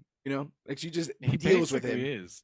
Yeah, she just deals with him. But what do you think about the bride and Eric's I guess being reunited here? I just like you, dude. I thought it was just hilarious. She doesn't. She even hears him about to say something important, and she's just like, "I have no. I don't give a fuck. Yeah, I don't give a fuck." yeah, That's how you handle them. That's how you handle them. yeah. And you might even have an ex for like the ex from 5 years ago keeps bugging me. What if it's like 200 years? Like you Yeah. really don't have any of the patience. So I really really dug that. Um, Meanwhile, and that's the thing. Like I feel like a weaker show talk about all this stuff about women and how they're treated. I feel like a weaker show, she would have like slightly listened to his plea, you know, Yeah. and like been like, you weren't all that bad and whatever. Like the fact that she doesn't at all, I really like that stance. I really dig it, and it's funny because, I slight um tangent, but I found that one of the things that was missing from me from Birds of Prey was this idea that Harley Quinn never put her foot down with the Joker. She got dumped, and then the whole film is like about her realizing that it's okay to be dumped, and then like finding her own happiness. But it's never like, oh, I am choosing not to be with you because you're a bad person. And Gunn gave her that moment in the Suicide Squad when she realizes that the person that she's with is bad. She kills him, and she gives a whole speech on about like, I told myself that I need to start paying attention to red flags, and you know is done with it and kills him pretty matter of factly. So like I see him making strong women by making women who are not just head over heels over the whims of bad men, like that random, also vaguely exotic fake kingdom that was down the Quarter Maltese, the Quarter Maltesians. That's from Dark Knight Returns. Is it? Yes, it is. That's where Superman goes to interfere in the war, and that's why we look at him like, oh, he's a government puppet now, and that's why you get that scene of him with the tank over his head. Okay. Yeah. Um, is it Quarter Maltese also an arrow? Yes, it is. Okay. Yes, it is. Don't they blow it up I wouldn't be or something surprised. like that? I wouldn't be surprised. Um, Meanwhile, back in the U.S., Rick Flag Sr. briefly wakes up from his coma to warn Amanda Waller about McPherson. Waller, along with John Economos, bursts into McPherson's home and finds both McPherson and Clayface's bodies. And again, like for an animated show, like she's there with her neck slit, blood done dried because she's been there, flies picking at her eyes because her body's been there for so long. I'm just like, man, what show is this? And they're showing like the open wound on the neck and everything, and I'm just like, Ali. Realize they've been played into targeting Princess Rostovic based on Cersei's vision. Water calls Poco Castle in a panic. This is a perfect. I think from this moment on, Gunn does a terrific job setting up the tension here because we know now that we don't seemingly want to kill the princess. But as we know this, Nina's getting a pep talk about doing it. And so we have the knowledge that this is not something that we want to do, and then we're actively seeing a non-killer given the killer's edge or the killer instinct to then murder this woman. And then they play a cover of "People Are Strange" that I thought was terrific, and yeah, I gets really bleak because the commandos sneak into the princess's private garden with Dr. Phosphorus's help while the princess swims. Unable to get close unnoticed because of the guards, the bride and Phosphorus convince Nina to take out the princess underwater. But when Weasel's still thinking the princess is still a little girl he once knew, he jumps into the pond, he gives them away. Chaos breaks out, and the princess fatally stabs Nina before Sergei intervenes and hands Bride a phone.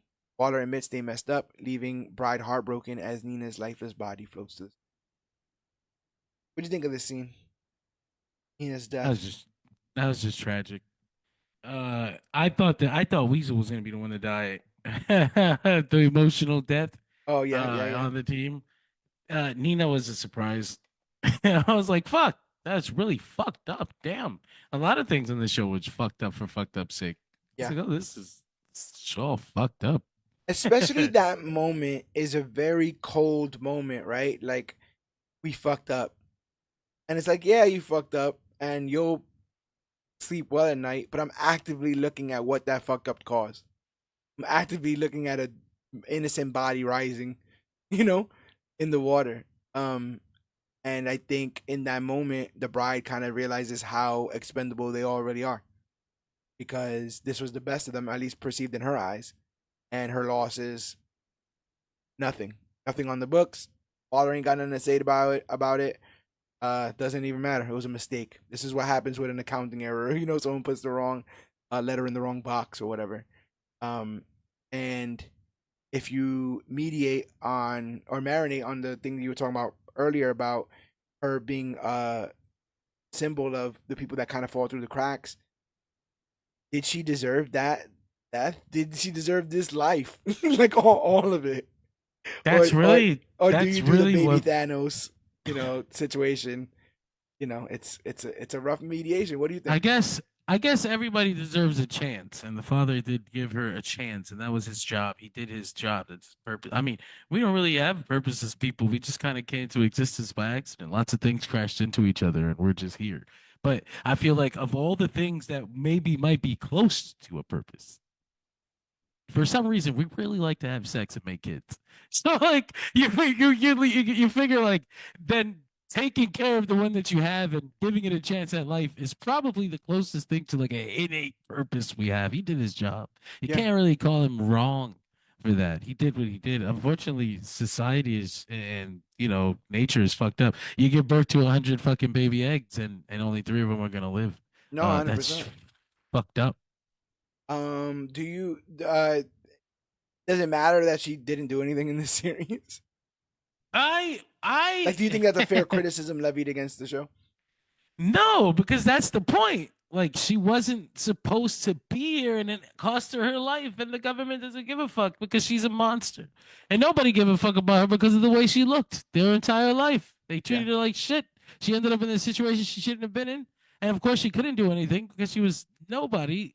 She was just a person. She just happened to look like a monster. And then even the fucking people, they gave her her own people gave her this pep talk about how you're just a monster like us. And she was yeah, like, yeah, I am. And then she goes and dies. yeah. I think there was a lesson in that little situation there.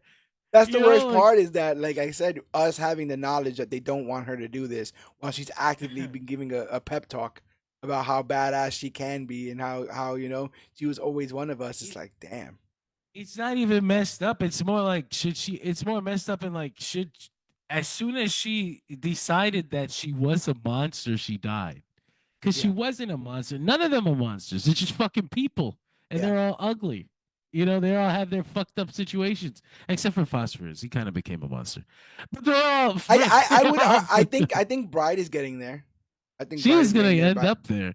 yeah. She's kind of Um, sick. is so okay. So basically, the remaining commandos are invited back to the castle. Weasel is celebrated by the knights for saving the princess. I love that like he celebrated and Phosphorus is pissed because he got bit. He's like this fucking dog is getting celebrated and shit. Now I got a fucking bite mark on my hand. Garbage. Uh, the bride ends up confronting the princess in her office though. She reveals that she recognized Clayface in the security footage and uncovered the princess's world domination plan. The princess tried to seduce Flag to ensure Cersei's death, fearing Cersei's vision would expose the truth. When Flag refused, the princess sent a knight to spy on the commandos at Belle Reve and had Clayface impersonate McPherson, tricking Flag and Waller into discrediting Cersei. Bride tells the bride tells the princess that it's not just about her genocidal plans. That's not the reason why she's there. That's not the reason why she's going to kill her. But it's because she killed her only friend. Um, when the princess tries to attack, the bride shoots her in the head, ending the threat. Bride quickly leaves with Phosphorus and Weasel. This was incredibly well voice acted. At least the last leg of it. It felt a little bit like the ending of every Saw movie, where you just expose what the entire plot is because you told it in a confusing way, and then you just try to sound smart by putting things in order. Go, well, what really happened was like, well, you gave me none of that information. There was no way I could connect those dots. And now you just kind of gave me all of the dots at the end. But the pain in her voice when she expresses that Nina was her only friend and like the only one with a good heart on the team or whatever, like that was really affecting him. What do you think? Again, you're right. Who is it that plays her? Um, I want to say, I'll Bride. find that for you.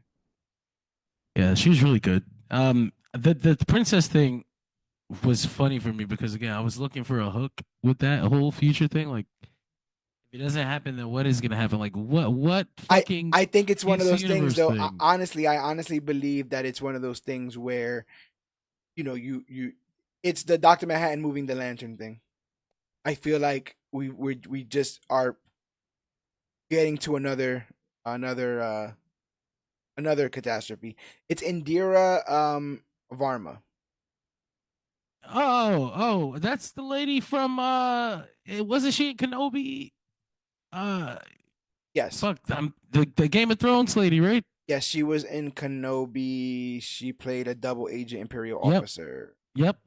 That's exactly who I thought it was. Nice, very nice. So that translates into live action really easily. 100%. She's a fucking good actress. Yes, she is. And like I could totally see that. What a cool they've done all the hard work here. So if they ever wanted to introduce her or her ilk, I think they have a good chance doing it here. But I think Indira killed it with the voice acting. And Yeah, she's a great voice actress. I think I want to say she was in a video game, but I don't remember which one. Uh, I wouldn't be yeah, surprised. she's great. Um, are you Oh, the surprised that princess thing. they were so she was so hurt by Nina's death? No, I thought they had been building towards that the whole show. She kind of teased her about, that's not my friend, and then Nina's like, yeah, yes, I am, and like they're funny, they're For the love cute. of God, please, someone befriend me because y'all keep taking me places and no one wants to talk to me. Oh, poor Nina. Yeah, That's really man. sad. People were so out. People were like really mad. Like, look at how he treated her. I'm like, that's so sad. You guys are a lot. You guys are all in grief. You're all in Yeah, grief. yeah. That's so sad. I mean, she's like the Nebula, right? Nebula didn't do absolutely anything to deserve any of what we found out about her life. And she's just that, She overcame, but holy hell. But what do you have to say about the princess? Princess ended up being a funny character for me because again, she was so horny and everything they did with her was horny. And like she was having sex and then like she's swimming, but we have to take a lot of shots of her ass. At the Yeah. end of by the time the show was over, I wanted to fuck this cartoon character. I was like, what the fuck is this feeling? Why did you guys do this? Why Yeah. did you do this to me? And what what is this? Weird. uh, I feel like I was always on guard because I had heard or read or people were theorizing early on that she might have been Clayface. And I'm like, I oh, like Flag just getting down and dirty with Clayface, like just and Clayface just doing what he has to do to get the job done or whatever. Very, yeah, very bleak. So I guess I was always, alert to that idea, and then when it ended up not being happening, I was like, okay. But yeah, I get your point. Extremely sexy princess, sexiest princess we've seen in a while. so you should call her a whacked out Disney princess or something like I that, did right? like that. She also called she called Phosphorus She something. called Ghost Phosphorus Rider. Ghost Ghost Rider. Rider. That's what it was. That's tight. The idea that I mean, they just do that? They just built in that well, that they can read comic books or they know about Marvel characters. Maybe it's not that's comic gotta books. Maybe be. they exist as actual fucking people. I think that's a constant. Like if even if they haven't said it out loud, we should always assume that Yeah, that they're aware of the other. Like when fucking Aunt May tells Peter that you're not Superman, yeah, you yeah, just yeah, have to imagine, right? yeah. That's how I do. It's just That's so how it always fits it's in my just head. so interesting to live in a world where like those are their comics, but they also have the real. They have the real These thing stories are in a way. exaggerated, but I guess we have that, right? We have that in books. Like we read Yeah, fiction that's based on like real life, and we go, Johnny "Hey, that Appleseed. wouldn't that wouldn't fucking happen," and Like then it happens, and you go, "Oh fuck, yeah, Johnny Appleseed life is is probably weird." just a stoner guy who kept dropping apple seeds. Like, where the fuck are all my apple seeds going? Oh shit! Word. It's a lot of And then he trees. walked around with a pot on his head. Why? Well, I can't even remember. But probably was because he was high. So they had to write a whole origin story for the man. Johnny Appleseed. The Um, pothead. yes. We finish up with going back to Belle Reve. Economos praises the bride for saving the world. She's over it. As a reward, Waller upgrades the non-human division with better gear and accommodation. Bride meets her new team, which includes Dr. Phosphorus, Weasel, a brolic Hulkbuster GI robot for some reason, and new members Nosferata, Khalees, and King Shark. King, Okay, go ahead. now here's my issue. You mean to fucking tell me they could have just put King Shark on the team the whole time? Why Yeah, the fuck was Nina there then? yeah, They had a water guy and they've used him before, that's and true. he's familiar with fucking Waller. How the fuck did she use Nina? It's Maybe, horrible. maybe he refused to work with Flag. That's funny. That's my You built-in theory. He was like, no, last time I worked with one of you bastards, I had a bunch of little fish trying to tear me apart. That was some shit. Um, but even I mean, this is the same King Shark. This is the same Nanue. Yeah. Yep. And it's also possible that what's this guy's name? Which one? The mummy? Nosferatu? Is that who it is? Nosferatu. Yeah, I know that he's got the power of resurrection. So I wonder kind of how that's going to come into play in That's season two or tragic because he whatever. can't resurrect himself. Or I guess he is resurrected. That's what a mummy is, right? Right. What do you think of Hulkbuster GI Robot? I'm just glad he's alive again. I'm just happy. I'm just happy. I think the design sucks, but it Yeah. is what I it think it's is. I think it's like hilarious. Like, why would they feel like he did just fine with the regular build? He A just Nazi like super robot. A yeah, Nazi killing super robot. yeah, a Nazi stomper. Now they got their very Mhm. own, so that's good there. But I want to see what King Shark does in the future for this, as he's one of those very similar to how Harley was in the Suicide Squad. You're like, her existence here is kind of weird because we knew she was in King the Shark. last Suicide Squad. So this King Shark is also going to be a tenuous tie here. He's voiced by Diedrich Bader in this. Obviously they weren't gonna break the bank for Sylvester Stallone for Creature Commandos, but we'll see what happens in the future because Sylvester Stallone was in Guardians. So, keep your friends close. In a post-credit scene, Eric Frankenstein is revealed to be alive and recovering at the home of an old woman looking after Frankenstein Manor. Sharing a meal with her, he vows to continue hunting the bride with renewed determination, and then he comments that he hates the soup because it's made out of like sparrow droppings or something. Orange shit soup. What the fuck is that? I don't know. I don't. Is that what the vaguely European people eat? Vaguely I European soups? I get we're getting some real bad stereotypes Yeah, over here. right? Yes, right? I mean, they're all. How many old gypsy women can he find? All Is the he just old like an gypsy old women used to be hot, voluptuous, princesses. Yes, and also he could have had a boo. I think Bogdana would have held him down, you She know, would have. She didn't have and much time left. yeah, ultimately, yeah, and ultimately, yeah, it ended up not being a thing. I gotta believe that if we want to believe that this is a universe that doesn't stop existing once this finale ends, we gotta believe that there's gonna be some sort of power vacuum in this country, and if they were ever dead set on war with the U.S. or global domination, as Cersei predicted, I would like to see that kind of be continued. I would like to see. I really want to blame any bad thing that happens on the future of the universe on this show. I think it would be a very smart and funny thing for that to happen. And like when it gets to biblical apocalyptic levels, you remember the show about the fish woman and the and the Frankenstein, and like how they almost had all this buttoned up before things went belly up.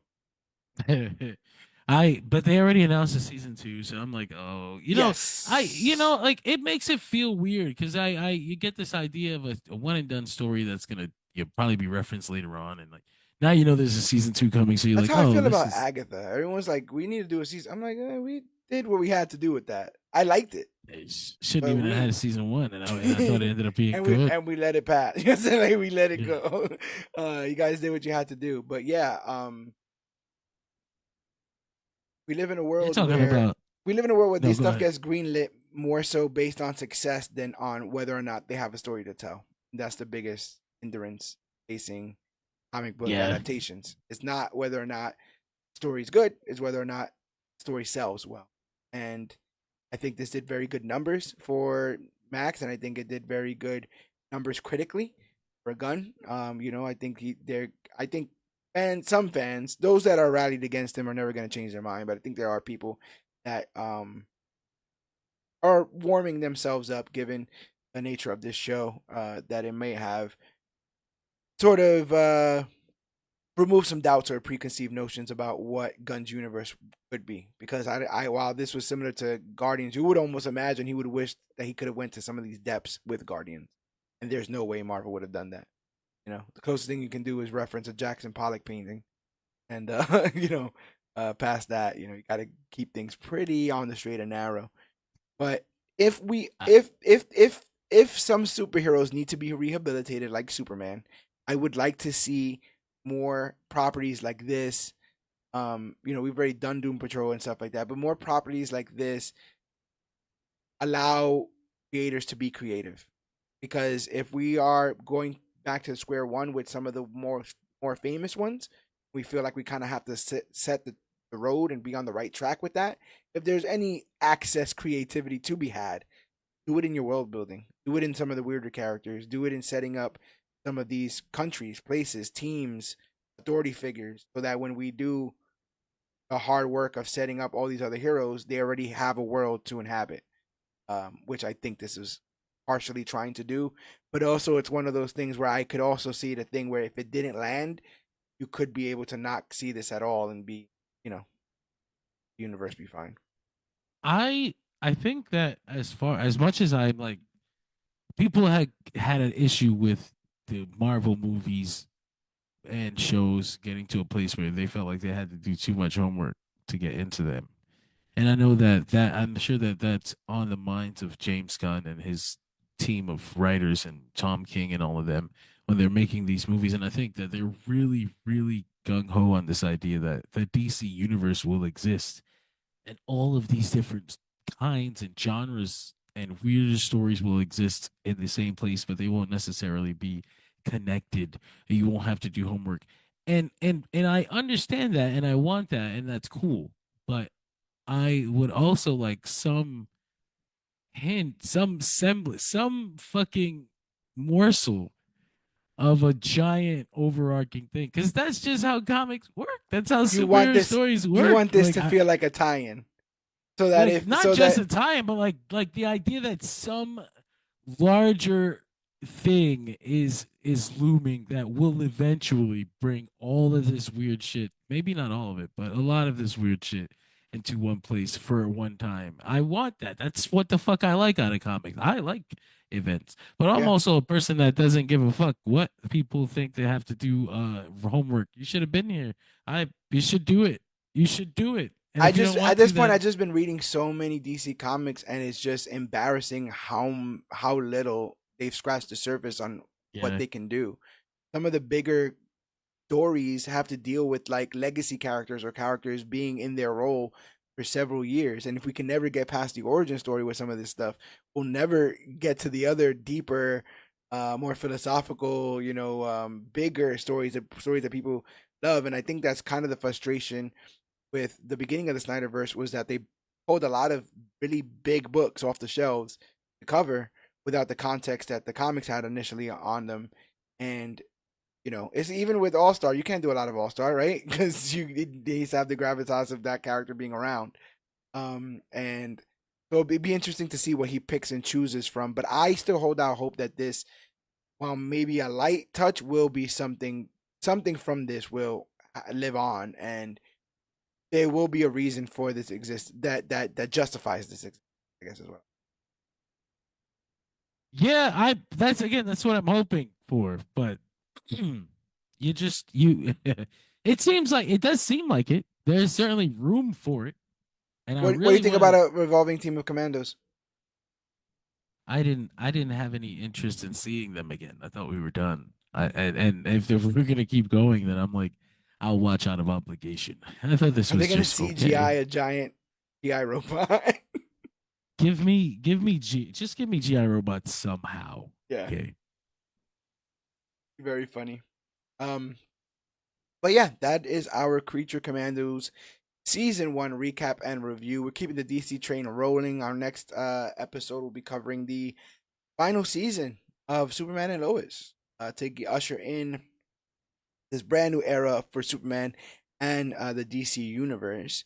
But to make sure that you guys are a part of that or watching it, you have to make sure that you're following the Major Issues podcast.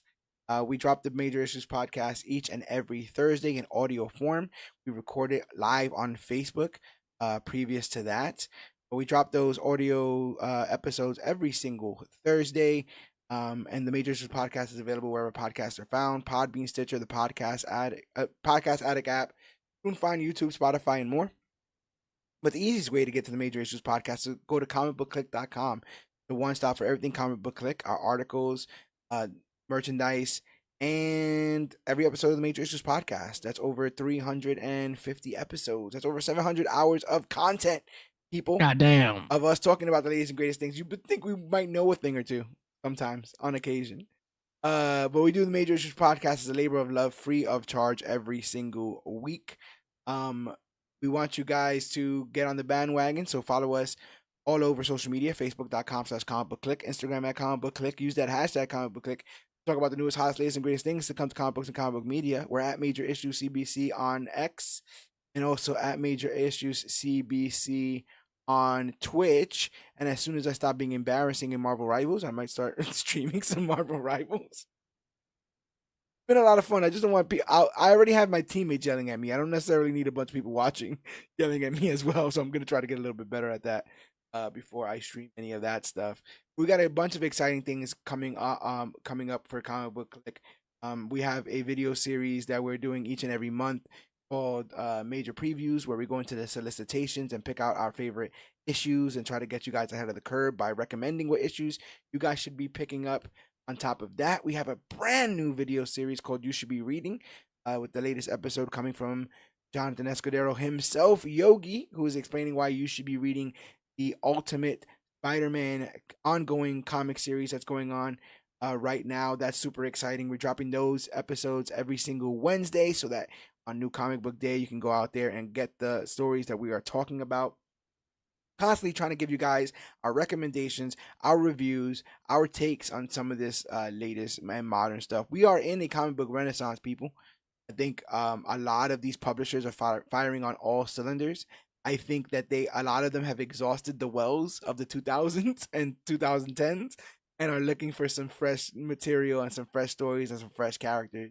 And we might be seeing the birth of those things, not only in the mainline DC and Marvel universes, but in things like the unnamed universe that Jeff Johns is working on, the Absolute universe, and the Ultimate universe, the Transformers Energon universe.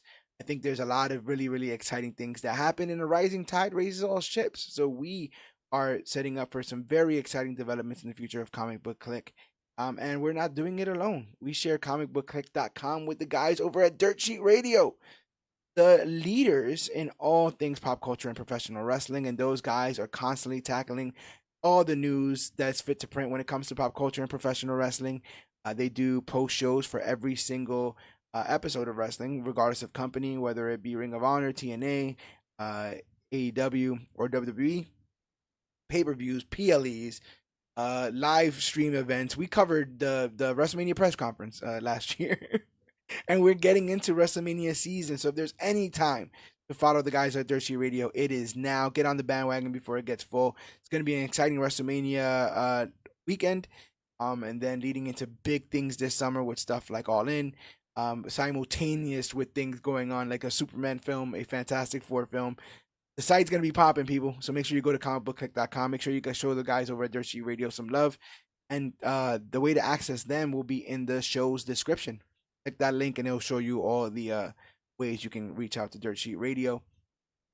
Um, if you want to help us out monetarily, consider buying something at our shop. Like I said, go to comicbookclick.com, hit that shop CBC link, and all those designs were made by me, and we get a kickback of every single design. So that's what helps us keep the lights on here and afford the hardware and the software we need. Keep giving you guys content free of charge. You can become a Patreon or patron at patreon.com/CBC Clubhouse. And for as little as 10 cents a day, $3 a month, you can help us keep our lights on here. And as we continue to try to come up with new innovative ways to give you guys our opinions, our takes, and our reviews. Don't forget to visit magicmind.com/cbookjan for 45% off their amazing sleep and focus shop bundle, an exclusive offer for the listeners of this very podcast. Thank you, Magic Mind. But yeah, magicmind.com/cbookjan for 45% off. Get that while supplies last. Keep yourself incredibly energized and ready to take on the world. Do you have any plugs, Mr. Yogi? No, man, you pretty much got them all out of the way. Just definitely be sure to check out Comic Book Click online. Check out their shoot radio. Even if you don't like professional wrestling, there's a lot of pop culture, comic book stuff going on over there. Yeah, You should be reading, like you mentioned. Those are really fun. yeah, Um, and yeah, you got it all on the head. Check us out, man. yeah. We're Check out all the other episodes of fucking Major Issues while you're at it. so many episodes. So check out the ones in early DCEU and see how that whole flavor changes over, and then check out Shazam 2's review, and then come over to. Or maybe it was the Shazam 2 post credit. Who the hell knows anymore? When I was talking about before with Economos. But yeah, man, we have an embarrassment of content. We've been doing this for so long. It's really cool to have some of our takes cemented, whether they were ignorant or whether we were prophetic. That's half of the fun of this show. So get on the bandwagon before the bandwagon gets full. Follow us all over social media. Make sure that you're around for the Major Issues podcast. Uh, Make sure you're around for major previews. Make sure you're around for You Should Be Reading, and make sure you are just a part of this general journey. Because I've been to the future where we do become the latest and greatest things to come to comic book media. So does Dirt Sheet Radio. We have matching penthouses that face each other. But I can't tell you how we do it because next thing you know, Dwayne Johnson wants to be Frankenstein, and I think David Harbour could beat him in a fight. But like if if push came to shove and it got dirty, I think David Harbour could take our boy DJ. So keep that in mind. But that is all for this week's episode of the Major Issues podcast. There's nothing else left to say, but my name is George Serrano, aka the Don. This is John Escudero, aka Yogi.